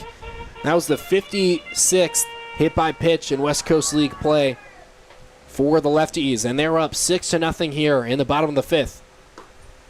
Next pitch, good one, taken for strike on the inner edge for strike 2. 2 balls, 2 strikes, 2 outs here in the bottom of the 5th. Arona kicks and deals. That's jam shot but foul towards the right side on the ground. So we'll do it again. Everyone will have to return to their bases. Something to keep in mind, if Giesig can drive this count full, that would allow the runners on the base paths to get a head start. Let's see if he can get there before he goes swinging at this next one. The 2-2. That's down low for ball 3. Indeed, the count goes full, so all of the runners will get a head start. Kadama, a speedy runner at first, depending on where Giesig hits this. Would be interesting. 3-2 pitch, it won't matter. And Giesig will reach base for the 2nd time today. And Leone comes around to score. Lefties have put up 4 runs here. And there's a mound visit for Nanaimo. Seems to be a pitching change. Yes, there is. So Lefties still with the bases loaded. It's 7-0 here in the bottom of the 5th.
Out of Illinois State University freshman from Lakeside, California.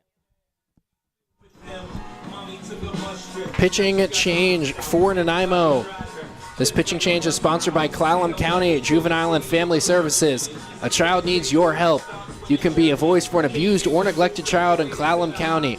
Contact Clallam County Juvenile and Family Services Child Advocate Program to volunteer at 360-417-2282. That's 360-417-2282. It's Lawson Minshew on the bump for Nanaimo. Second baseman. Out of Lakeside, California, appearing in his 5th game in a Night Owls uniform, 5.40 ERA. Last pitched on July 9th. Through 2/3 of an inning, 2 runs, 2 earned. Yao Ramirez at the plate. The first pitch to him is grounded off his ankle foul for strike 1. No balls, 1 strike. Port Angeles has already put up 4 runs here in the bottom of the 5th. There are 2 outs, but the bases are loaded for Ramirez, who started off this inning with a walk, later came around to score. So the lefties have hit around. Ramirez seeing the plate for the 2nd time this frame. The 0-1. That's waved at and missed for strike 2. No balls, 2 strikes. Ramirez 1 for 2 on the day with that walk, but also a double and another run scored. The 0-2. Down low for ball 1. 1 ball, 2 strikes.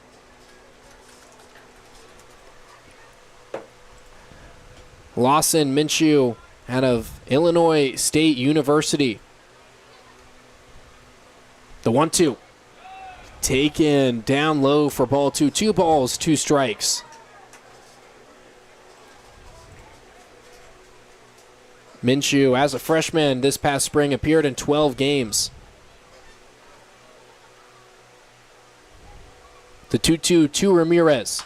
That's hit towards Wiley Waters at first base, who snags it for the out.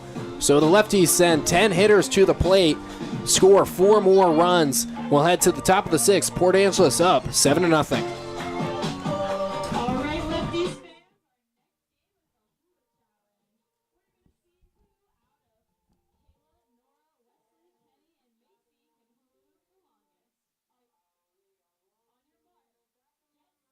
That's still shoot.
I don't know. I thought our Kamloops Friday night game was pretty good. We had a good, nice balance.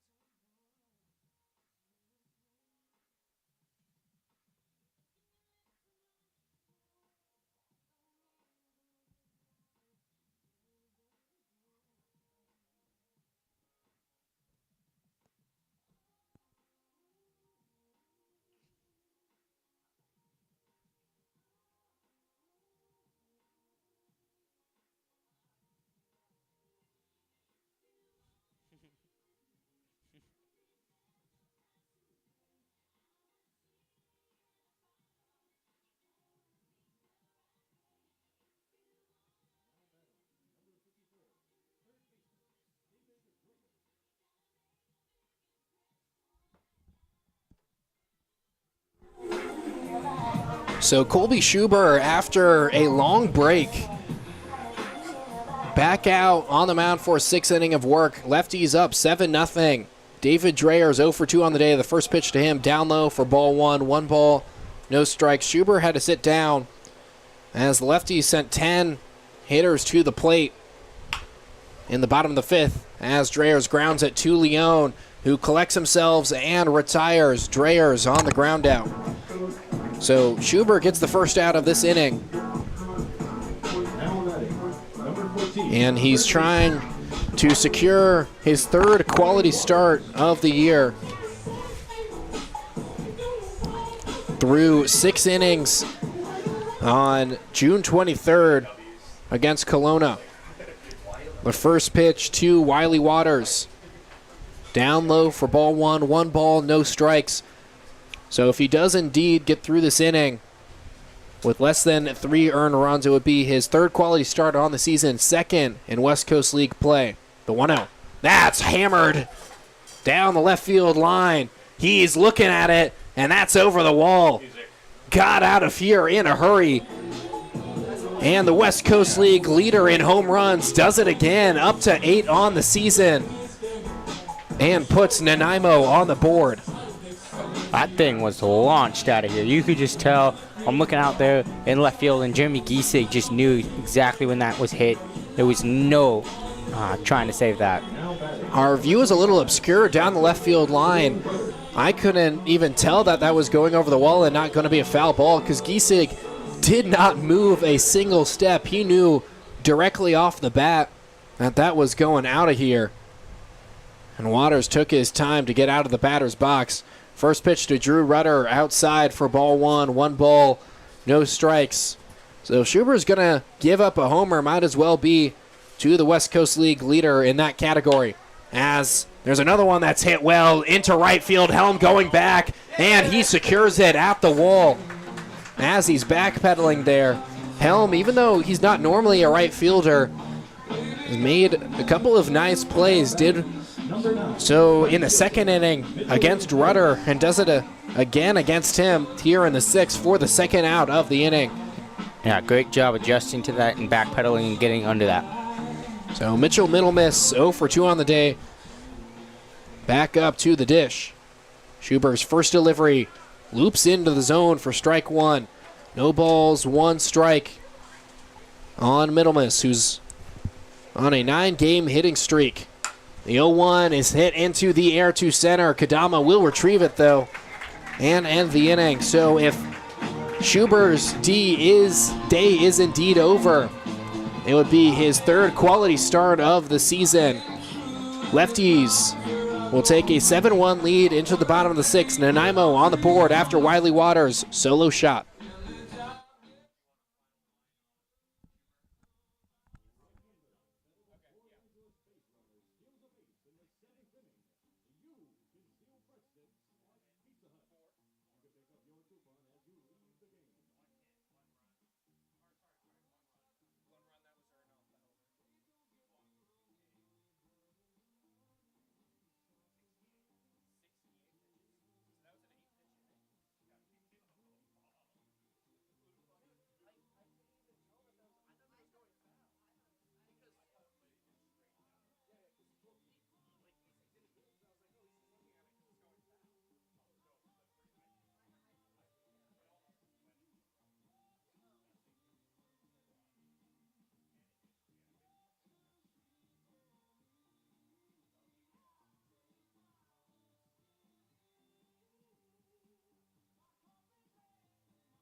So Wiley Waters hits a solo homer in the top of the 6th. That was absolutely hammered out of here. But the Lefties are still on top, 7-1. Eric Valdivia at the plate. First delivery to him. Pitch high in the zone, waved at and missed for strike 1. Valdivia 1 for 2 on the day with a single, a run scored, and a walk. The 0-1. Down low for ball 1, 1 ball, 1 strike. So Valdivia still hitting 500 with the Lefties. He's had a very, very strong start. The 1-1. Finds the bottom of the zone for strike 2. 1 ball, 2 strikes.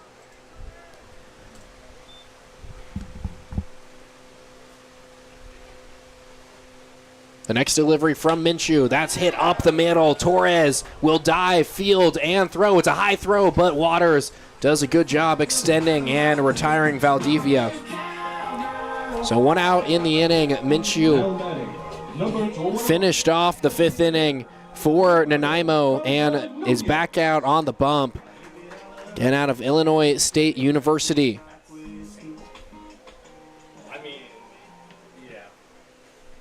Roberto Garza Nunez at the dish. Had a home run in his last at-bat. First delivery. Taken for a strike. Pretty much right down central.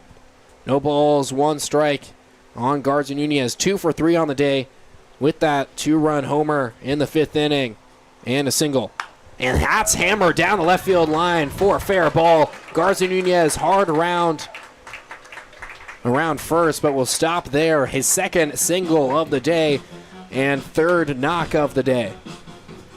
He's really been heating it up. Hopefully MLB teams are watching this game amidst their very busy drafting season. Day 2 of the MLB draft was today. Day 3 is tomorrow. Travis Helm at the plate. First pitch to him. Bounced in front for ball 1. 1 ball, no strikes. Lawson Minshew, with a 5.23 ERA at Illinois State this past spring. Now pitching for Nanaimo. The 1-0. Finds the zone for strike 1. 1 ball, 1 strike now on Helm, who's 1 for 3 on the day with a single and a strikeout. So Illinois State, a D1 school. The 1-1. That's fouled off for strike 2. 1 ball, 2 strikes. The Redbirds went 30-27 this past year, 16-11 in conference play.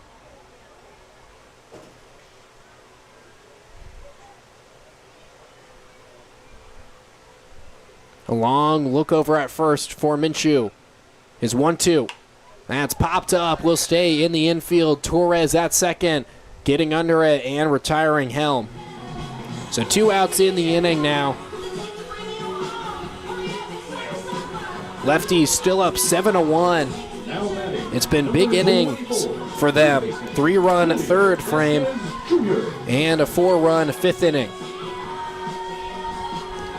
And Wiley Waters got the NightOwls on the board in the top of this frame. So that's how we're at 7-1. Julio Vasquez Jr. at the dish. Minshew's first delivery. And a jam shot towards the left side. Noonan fields, and it's mishandled by the first baseman, Waters. So Vasquez Jr. will reach base. Ruled a single. Number 7, shortstop, Jason Leon. I might disagree with that call, but it is indeed ruled a single. So Vasquez Jr.'s 2nd hit of the day.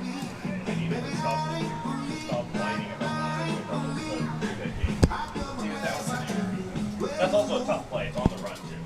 And he got there at basically the same time. That's a tough play. Jason Leon at the plate, the 7-hole hitter, 0 for 1 on the day with a pair of walks and a run scored. Minshew's first delivery is fouled off for strike 1. No balls, 1 strike.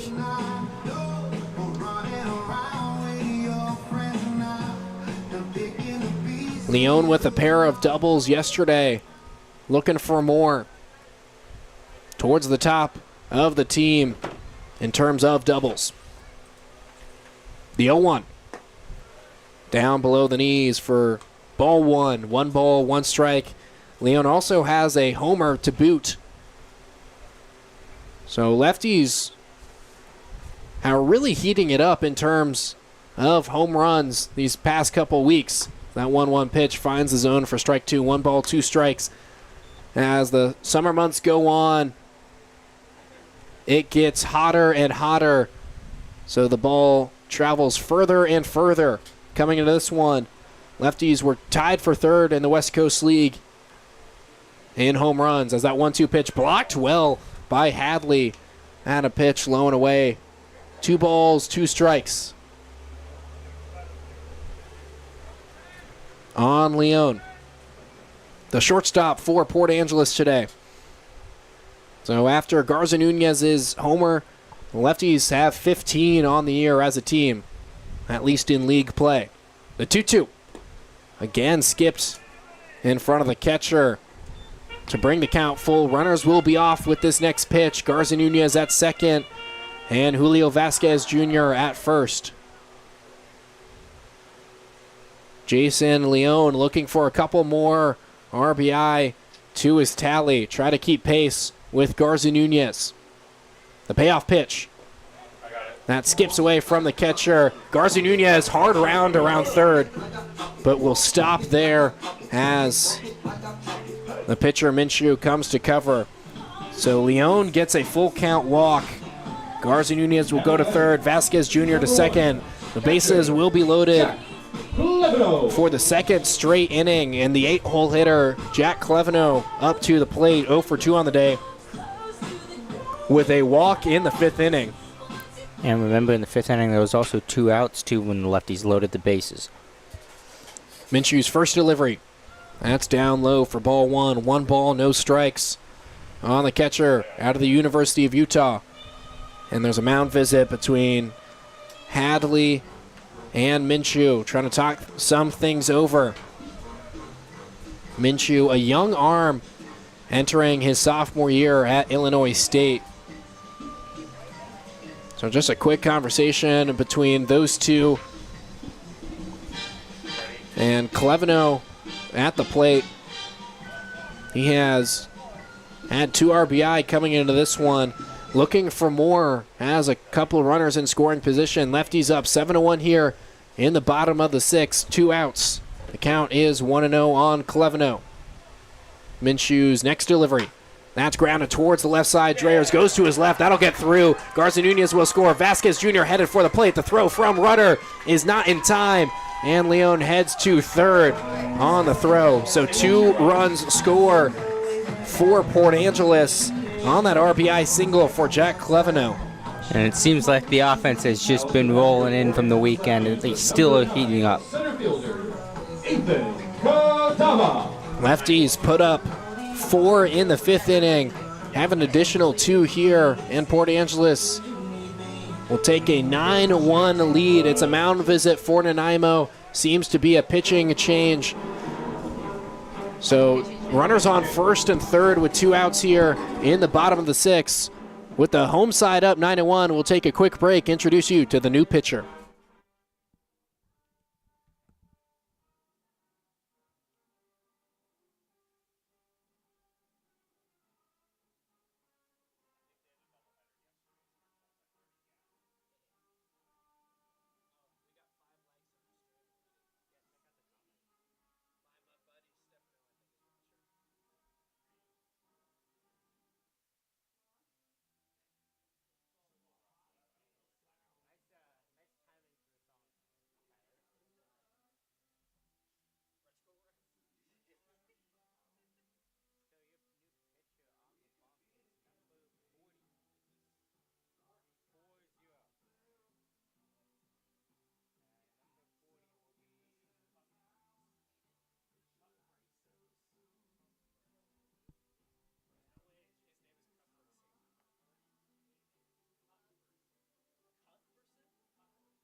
New man on the bump is Hayden Cuthbertson. Has pitched in 6 games thus far, 2.84 ERA. He's a lefty facing off against Ethan Kadama. The first delivery is fouled off for strike 1. You don't see too many lefty sidewinders. That was an interesting delivery there from Cuthbertson. Last pitched on July 10th in a 5-4 Nanaimo loss to Kelowna. Did not even record an out. 2 runs that were earned. The 0-1 to Kadama. Good movement there, but down low, 1 ball, 1 strike, 87 miles per hour.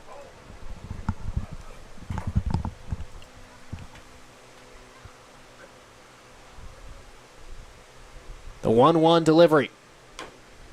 That's fouled off again for strike 2. 1 ball, 2 strikes now on Kadama, who's already extended his on-base streak to 17 games.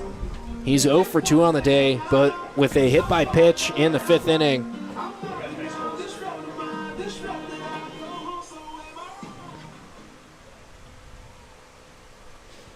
Cuthbertson checks back in at first. His 1-2 is chopped up the third baseline. Dreyers will field it.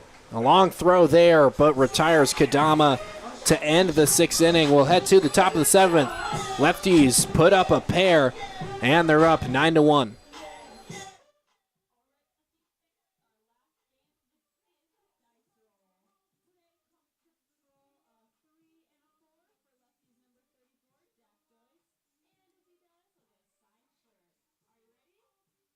Can we do one for Jack's butt again? What do you mean? You're kidding.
Ridiculous, and the club looking so conspicuous, and wow, these women all on the prowl with a whole head steady. I'm a spit. Pitching change for Port Angeles. This pitching change is sponsored by Domino's. Too busy to make dinner? Knock down one more Domino and eat the same food your Port Angeles lefties eat. Domino's Pizza. Put your trust in the pizza delivery experts and order Domino's today. It's Jackson Price on the mound for Port Angeles. Normally a starter. He's got some really good stuff, but out of the bullpen today just to give him some reps. Basically a bullpen session for him. He mentioned to me yesterday that it would be about 30 pitches for him. So he's the first out of the bullpen to replace Colby Schuber. Schuber ends his day 6 innings pitched, 4 hits, 1 run that was earned off of a solo shot from Wiley Waters. 2 walks, 2 strikeouts on 68 pitches. An efficient 6 innings for Schuber. Michael Easter at the plate. Price's first delivery is popped up, but fouled off for strike one. No balls, one strike. On there. We got a new pitcher and we have a new left fielder. So Giesig is out, Blair's in. Price's 0-1 delivery. Down and in for ball one. 1 ball, 1 strike. This is Price's 8th West Coast League game. He has a 2.31 ERA, one of the best on the team. That 1-1 is lined to left. Blair, who replaced Jeremy Giesig in left, retrieves it. It's a hit for Michael Easter, who's now 1 for 3 on the day. Now batting, number 18, second baseman, Joshua Torres. Brings Joshua Torres, the second baseman, up to the dish. 1 for 2 on the day, with a single and a fly out to center. Out of UC Riverside. Price kicks and deals. Down and away for ball one. So Torres did not hit, but pitched in 11 games at UC Riverside this past year. Now has 6 hits at the plate for Nanaimo. The 1-0. That's grounded foul for strike one. 1 ball, 1 strike. So Torres also has appeared in 4 games as a pitcher, all starts for the Night Owls. 16 innings pitched. But today he's at the plate as there's a pickoff attempt on Michael Easter. I already mentioned it, but Zach Blair now in left field. Roberto Garza Nunez, the DH. His day is likely done. We'll see about that later. But Jeremy Giesig's day is definitely done in the field. So that next pitch goes down low for ball 2. 2 balls, 1 strike. Lefties with a 9-1 lead, so they can start pulling some of their best players, get them a little bit more of a break. The next delivery, that's grounded towards the left side. 5-4, a bobble at second base as that throw just a little bit late to complete the double play. So lefties get the lead runner, but cannot complete the double play as Torres will reach base on that fielder's choice. It's a high throw from Vasquez, but Ramirez still had a chance to retire Torres, but bobbles it a little bit out of the glove. So 1 out now in the inning. Aiden Hadley, 1 for 2 on the day at the plate. First pitch to him in there for a strike. No balls, 1 strike. Hadley with only his 4th hit of the West Coast League season in the 3rd inning as he waves and misses at that next one for strike 2. No balls, 2 strikes quickly on Hadley. So Schuber with a quality start. Price has a quality start of his own, but he's out of the bullpen today. He's 0-2. That's waved at and missed. 3 pitches and a strikeout for Price, his first strikeout of the outing. Schuber left his outing with 2 punch-outs, so that's 3 on the day for Lefties pitchers. And it's now the 9-hole hitter, Sammy Kaler, at the plate. Price kicks and deals. Up high for ball 1. 1 ball, no strikes. Kaler 0 for his last 26, but did record a walk in the 5th inning. His 5th on the year. Price kicks and deals. Finds the zone for strike 1. 1 ball, 1 strike. Price looking for a new school this fall.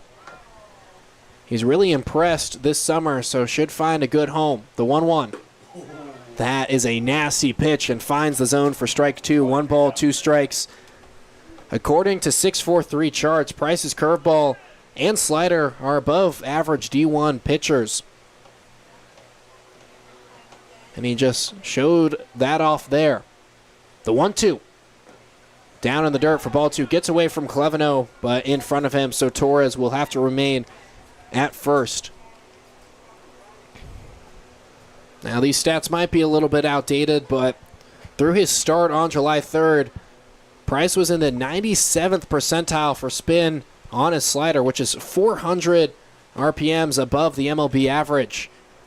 As that next pitch is outside to drive the count full. Torres will be on the run. So his slider, again, through that start on July 3rd, he did have a start on July 10th. The full count pitch up.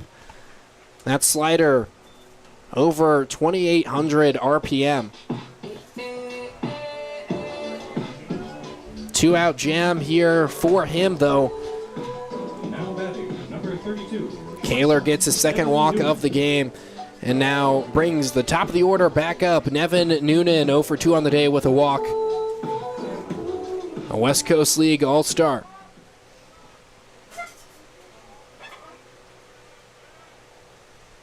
Long look at second. Now Price delivers.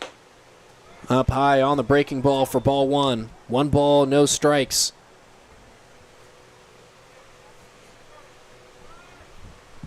Lefties All-Star representative Jeremy Giesig already out of this one. Noonan still in the lineup, though. The 1-0 from Price.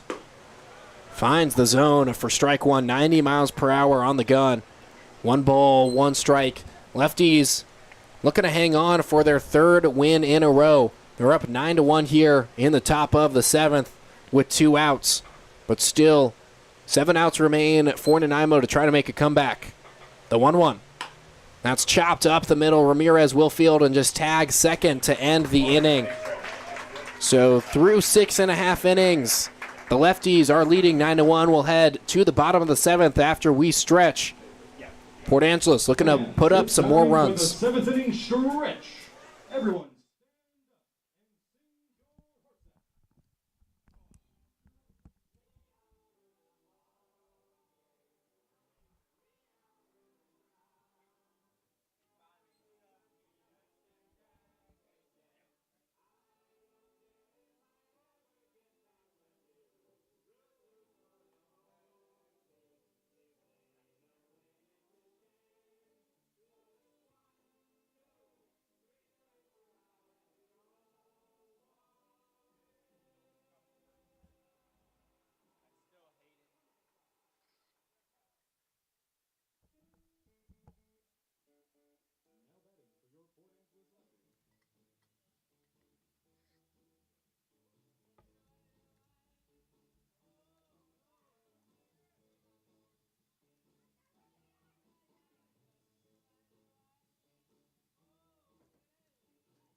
Hayden Cuthbertson is still on the mound facing Zach Blair, who was a defensive replacement last inning. And that hits Blair. Not much of a surprise to him. He entered this one 3rd in the West Coast League in hit by pitches and just notched his 12th. Lefties up to 57 hit by pitches as a team. Now batting, number 5, second baseman. So Blair moving up the leaderboard. And now Ya Ramirez, 1 for 3 on the day with a double, a walk, and a pair of runs scored. Cuthbertson on the mound, according to his Twitter, committed to the University of Miami, Ohio for baseball, as Ramirez foul tips that one, held on to by Hadley for strike 1. It doesn't matter. So the University of Miami in Ohio, not the one in Florida. As Ramirez squares up to bunt but pulls back. 1 ball, 1 strike. It makes sense. Cuthbertson has really good movement as a lefty sidewinder. His 1-1 delivery is fouled off for strike 2. 1 ball, 2 strikes, and he has good velocity. I've seen him hit 90 on TrackMan, which is how we here at Civic Field, you guessed it, track everything. Nice joke. I appreciate that, Dylan. 1-2 is the count on Ramirez. The next delivery down and away for ball 2. 2 balls, 2 strikes now.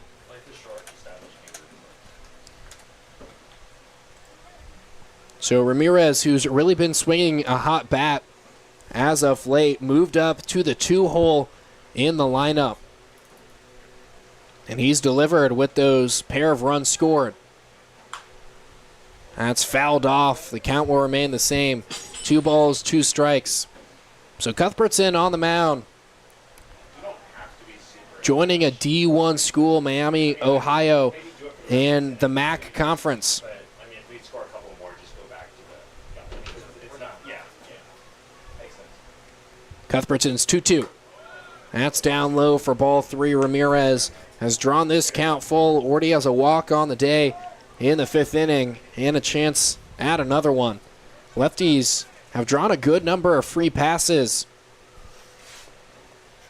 Cuthbertson's full count pitch.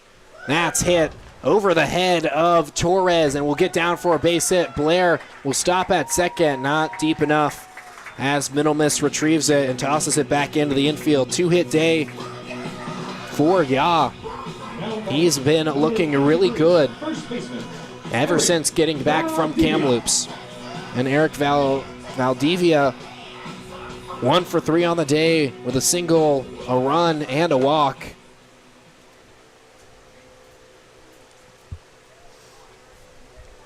Check back in at second. Now the first pitch in there for a strike. Still no outs here in the bottom of the 7th. Lefties up 9-1. Zach Blair standing on second after a hit by pitch, and Ramirez at first with a single. The 0-1 delivery. That's hit up the middle. Will get past the glove of Noonan. Blair rounding third, headed for the plate. The throw from Kaler will not get there in time, and the Lefties are up to double digits. Another RBI single from Valdivia. Had 2 runs batted in the 3rd inning, and notches another one here. What a great way to start his Lefties career. 2 hits again today. Has 2 hits in every game he's played in. And remember, he wanted to come up here. He wanted to play for this team. He heard so much about it. He wanted to contribute, and ever since he's been here, that's exactly what he's been doing. He's been contributing in every single way possible. Head coach Donald Bray is the assistant coach at Chaffey College. We mentioned it earlier.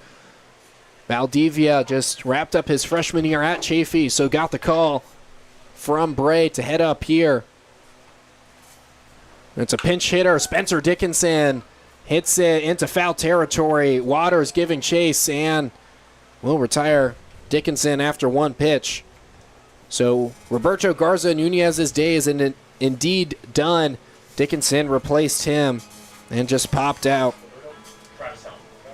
Now batting, number 20, right fielder, Travis Helm. So with 1 out in the inning, Lefties already up 10-1 with 2 runners on. Travis Helm returns to the plate. First pitch to him, down and in for ball 1. Hadley nearly loses it, but Ramirez will have to retreat back to second. Helm 1 for 4 on the day with a little bit of a flare single in the 3rd inning. Count is 1-0 on him. Cuthbertson's next delivery. That's chopped, but will go foul for strike 1. 1 ball, 1 strike here in the bottom of the 7th. Lefties laying it on thick. Have a run, at least 1 in each of the 5th, 6th, and 7th innings now, and put up 3 in the 3rd. The 1-1 delivery is hit off the middle, will hit the mound. Noonan going to retrieve it, but won't be able to get there. And that's a single. Less barrels, more hits. I'm going to say it every time because it's really, really working for Travis Helm. Yeah. Got a little bit of luck there with it hitting the mound, but another hit. 68 miles per hour off the bat. Yeah, he's one of those guys that's kind of been under the radar when we talk about the Lefties baseball. He's really been heating up. Julio Vasquez Jr., 2 for 4 on the day. First pitch to him, down low for ball 1. Pair of singles in his last 2 at-bats and 2 runs scored for the third baseman out of Henderson State. The 1-0. Down low for ball 2. 2 balls, no strikes. On Vasquez Jr. Cuthbertson kicks and deals. Down low again. 3 balls, no strikes. Vasquez Jr., one of the best on-base guys for Port Angeles. And looking to draw another walk here. The 3-0. Get me over pitch finds the zone. 3 balls, 1 strike. Vasquez Jr. with 15 walks on the year, looking for his 16th. The next delivery, that's chopped towards the left side. Dreyers has to go back, tosses it to second, but no double play ball. That's a RBI fielder's choice for Vasquez Jr. Scores Ya Ramirez. And the Lefties are up 11-1 now. Number 7, shortstop, Jason Leone. So Vasquez Jr. gets on for the 3rd time today. Jason Leone, who has 3 walks already, facing Cuthbertson. The next delivery, that's down low for ball 1. 1 ball, no strikes. So the most walks in one game is 3.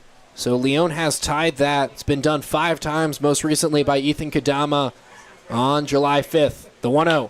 That's put up in the air to center. Kaler going back. Will get under it and finally end the inning.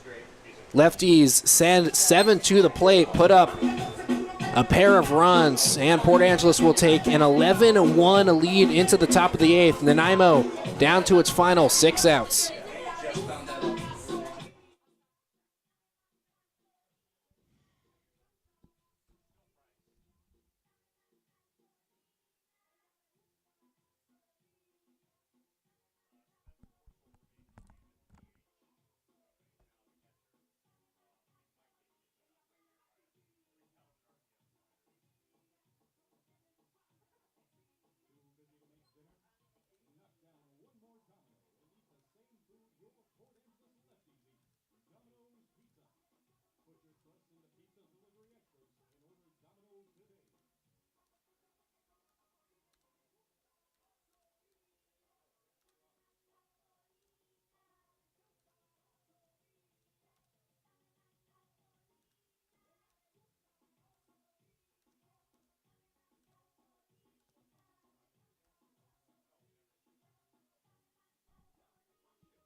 So Jackson Price back out on the mound for a 2nd inning of work.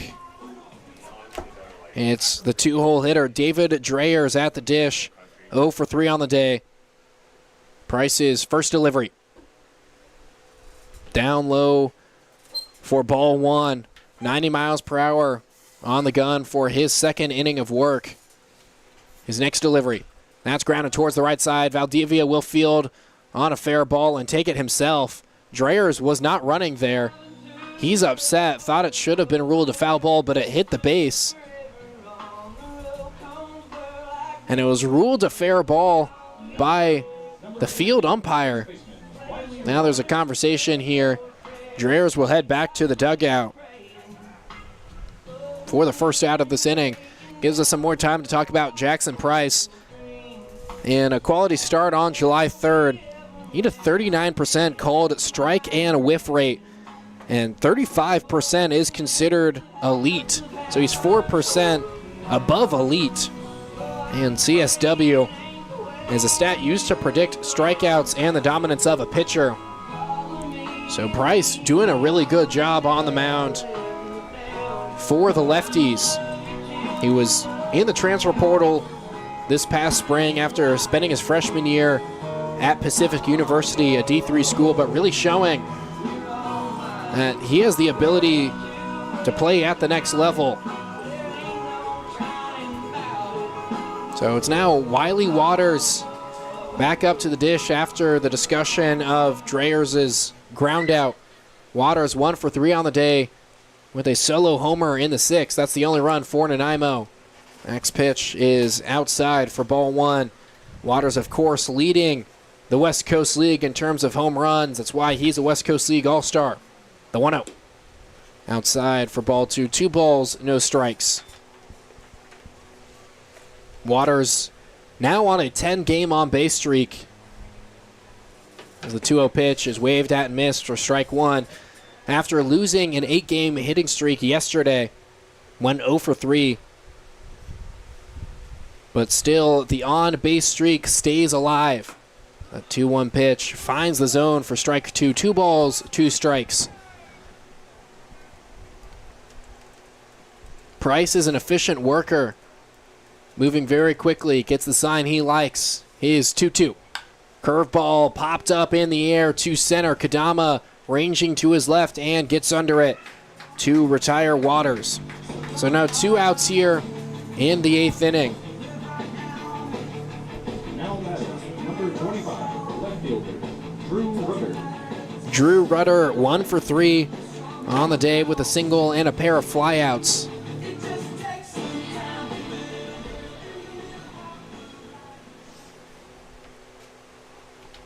First delivery inside for ball 1. 1 ball, no strikes.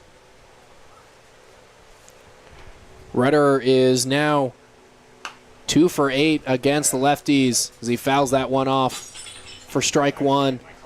1 ball, 1 strike on Rudder. Went into the Civic Field parking lot. Hopefully no one lost any windshield glass. We've had that happen a couple times here. So that 1-1 pitch is again fouled off towards the parking lot for strike 2. Lefties up 11-1 here in the top of the 8th. Price with the chance to send us to the bottom of the 8th as that's hit into the outfield. Will get down for a base hit as Blair retrieves it, cuts it off, and limits Rudder to a single, his second hit of the day. The only hitter in the Night Owls lineup with multiple hits, at least thus far. Mitchell Middlemiss 0 for 3 on the day with a 9-game hitting streak at risk. In that span, Middlemiss has had 15 hits, 5 of which were doubles, 2 of which were triples. Price's first delivery to him in there for strikes. So nearly half of his hits, at least in this hitting streak, have gone from extra bases. He's really been powering it. Still no homers on the year, though. Just doubles and triples. That 0-1 is hit opposite field to right. Helm barely grabs that one as it nearly touched grass, but that'll send us to the bottom of the 8th. Lefties up by 10.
New pitcher for Nanaimo is Caden Perlman. We've seen him once before here at Civic Field. First pitch to Jack Cleveno in there for strike. Lefties up 11-1 here in the bottom of the 8th. Nanaimo only 3 more outs to try to score 10 runs, if not more. Fouled off by Cleveno. He's 1 for 3 on the day with a single, a strikeout, and a walk. So reached base a couple times. Perlman, originally from San Diego, California. This is his 4th game in a Nanaimo uniform. The 0-2 delivery. That's roped towards left side and will get through for a base hit. Cleveno's 2nd hit of the game. Now batting, number 9, center fielder. So every Port Angeles hitter in the lineup, at least every spot of the lineup, has reached base. Kadama, the only spot without a hit, but did reach base by way of the hit by pitch in the 5th inning as he fouls that off for strike 1. Kadama 0 for 3 on the day with 3 groundouts and that hit by pitch. No balls, 1 strike on him. Perlman again, 2nd game pitching against the Lefties. Pitched in Port Angeles' win. So that one goes for strike 2. On July 3rd, Lefties won that one 4-3. Perlman tossed 2 innings. 1 run that was earned off of 2 hits. No walks and 2 strikeouts. The 0-2. He goes down to get it and hits it to the first baseman, Waters, who throws it to second to get the first out on that fielder's choice. Kadama not happy with himself, but reaches base.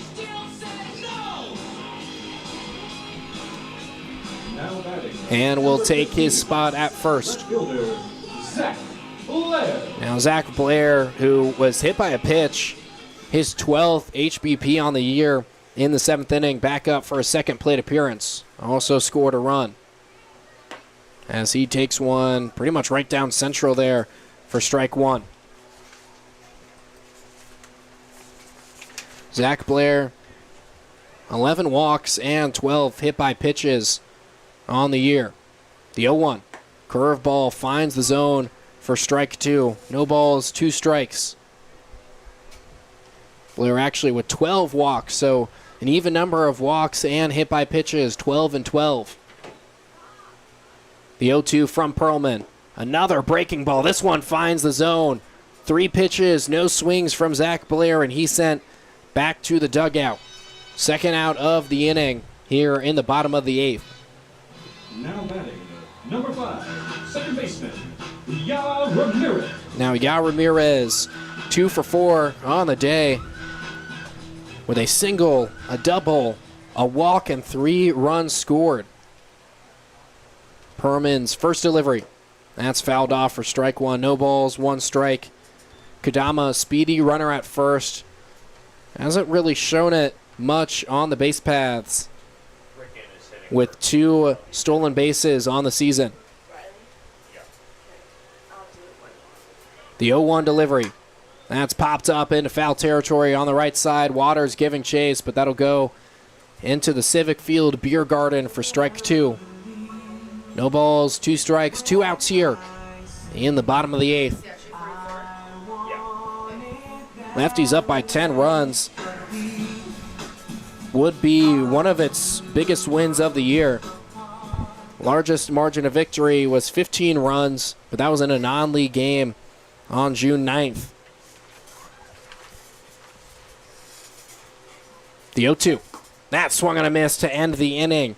2 strikeouts for Perlman, and we're headed to the top of the 9th. Lefties up by 10, looking for their 3rd win in a row.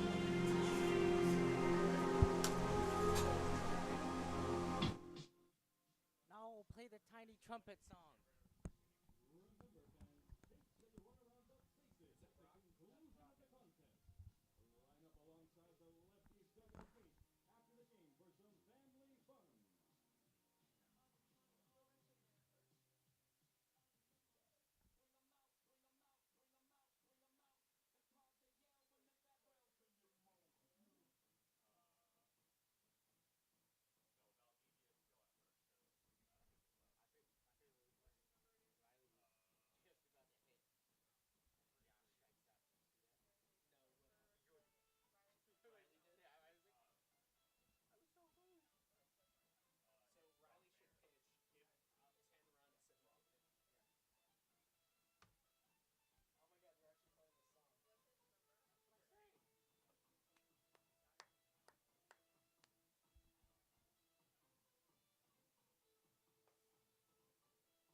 Brock Mayer on the mound, looking to give the Lefties their first 3-game winning streak in West Coast League play. First pitch to Michael Easter in there for swinging a strike. No balls, 1 strike on the man. You're not wearing any batting gloves. Easter 1 for 3 on the day with a single and a strikeout. Brock's 0-1. Just outside for ball 1. 1 ball, 1 strike. Mayer appearing in his 8th West Coast League game with the Lefties this season. Also pitched for Port Angeles last summer. The 1-1. That's popped up in the air to shallow left field. Blair will get under it. And that's the first out of the inning. So Lefties got 2 walk-off wins to end the Kamloops series. This result holds a much more dominant performance. And now there's a pinch hitter, Ryder Florence. Just goes to show how this is a different Lefties team from the first half of the season. Mayer's first delivery just outside for ball 1. 1 ball, no strikes on Florence.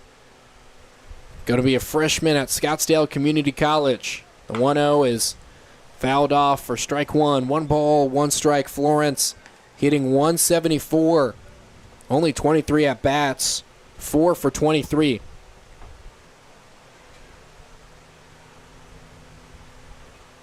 A long hold from Mayer. Now his 1-1 delivery. Outside for ball 2. 2 balls, 1 strike. Florence from Draper, Utah. Graduated from Corner Canyon High School.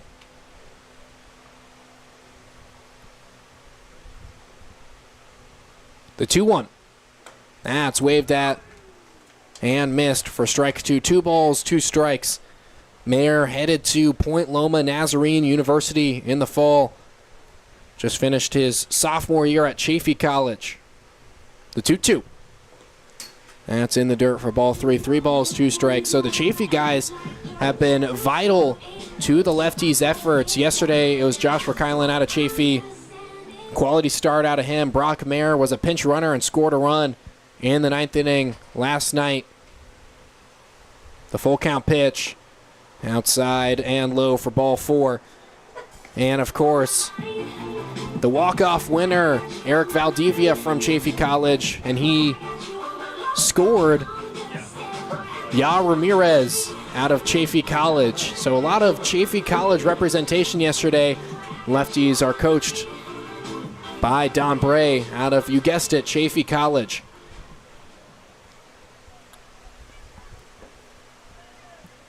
A long hold from Mayer. Now his delivery up high for ball 1. 1 ball, no strikes. It's Kurt Felix. Came in as the catcher last inning. Now getting his first opportunity at the plate. The 1-0. Just outside for ball 2. 2 balls, no strikes. Felix going to be a freshman at Cal Poly Slow. Originally from Mesquite, Nevada. The 2-0. That's taken 4 strikes. 2 balls, 1 strike. Felix hitting 179 on the year. 7 for 39 with 2 runs, 2 doubles, and 6 RBI. Looking to keep Nanaimo somewhat in this one as he waves and misses to bring the count to 2-2. Lefties already up 11-1 here in the top of the 9th. 1 out with a runner on first. Mayer looking to shut this down and give the Lefties 3 runs in a row as that's fouled off. Count will remain the same.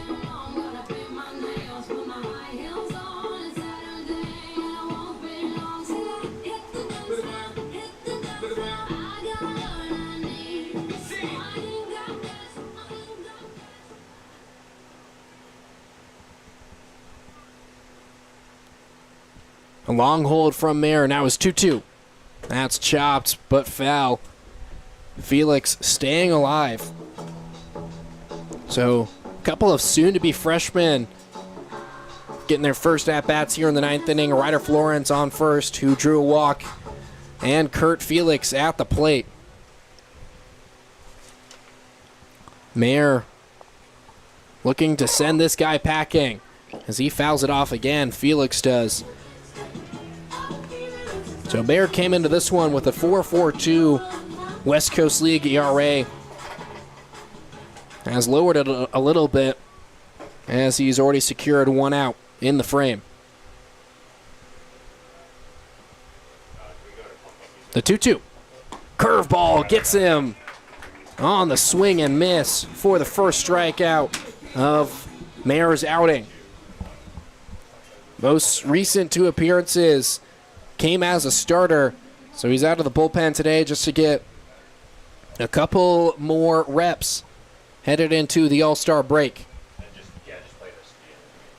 The first pitch to Sammy Kaler is caught by Julio Vasquez Jr. to end the game.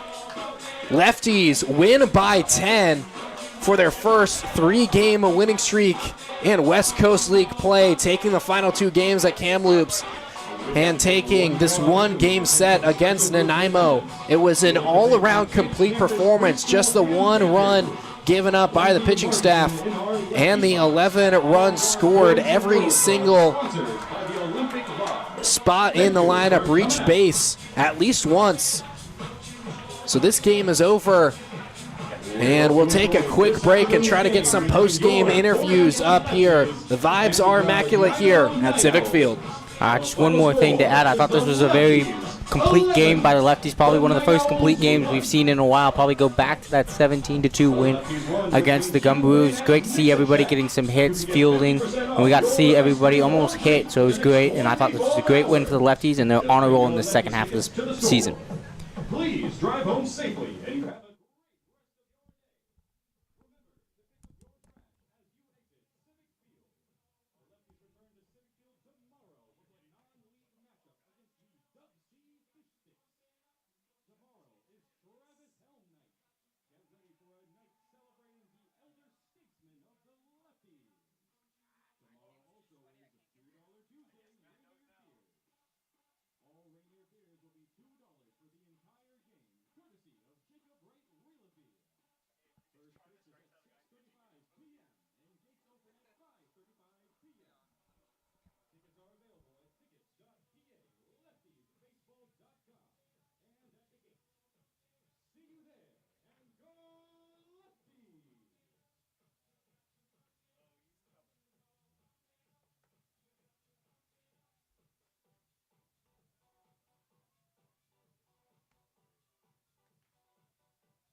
A live looking into the Port Angeles Lefties broadcast booth. I'm here with Julio Vasquez Jr.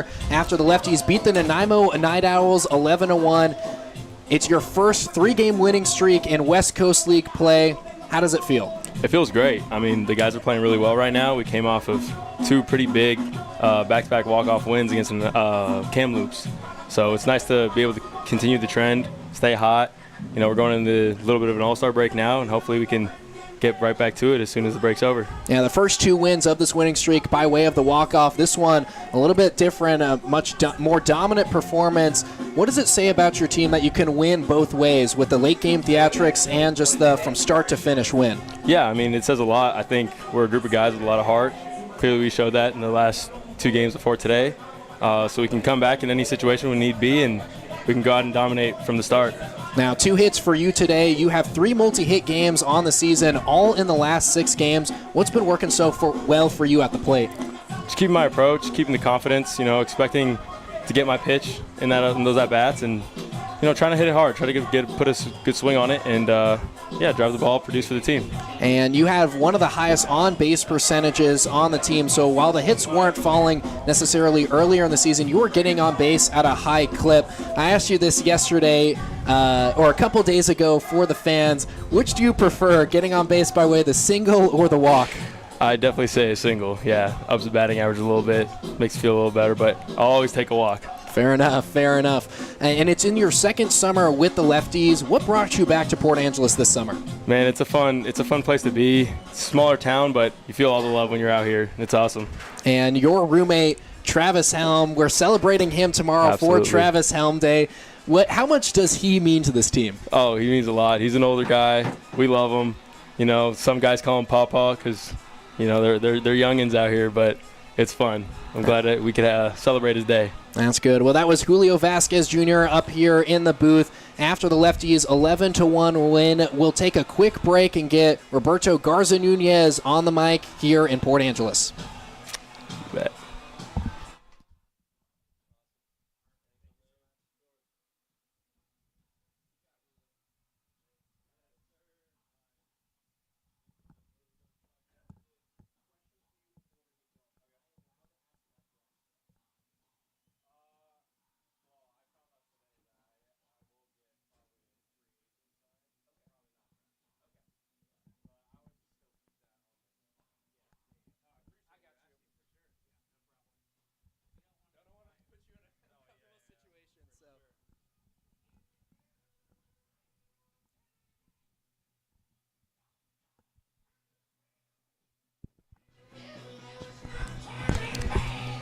I'm here with Roberto Garza Nunez back up here in the Port Angeles Lefties broadcast booth because he hit another homer. Homers in 2 straight games. How did that feel off the bat today? Well, it felt good. You know, glad that we got a good team win today. That's the most important part. But, you know, just having fun with the boys. It's been a lot of fun.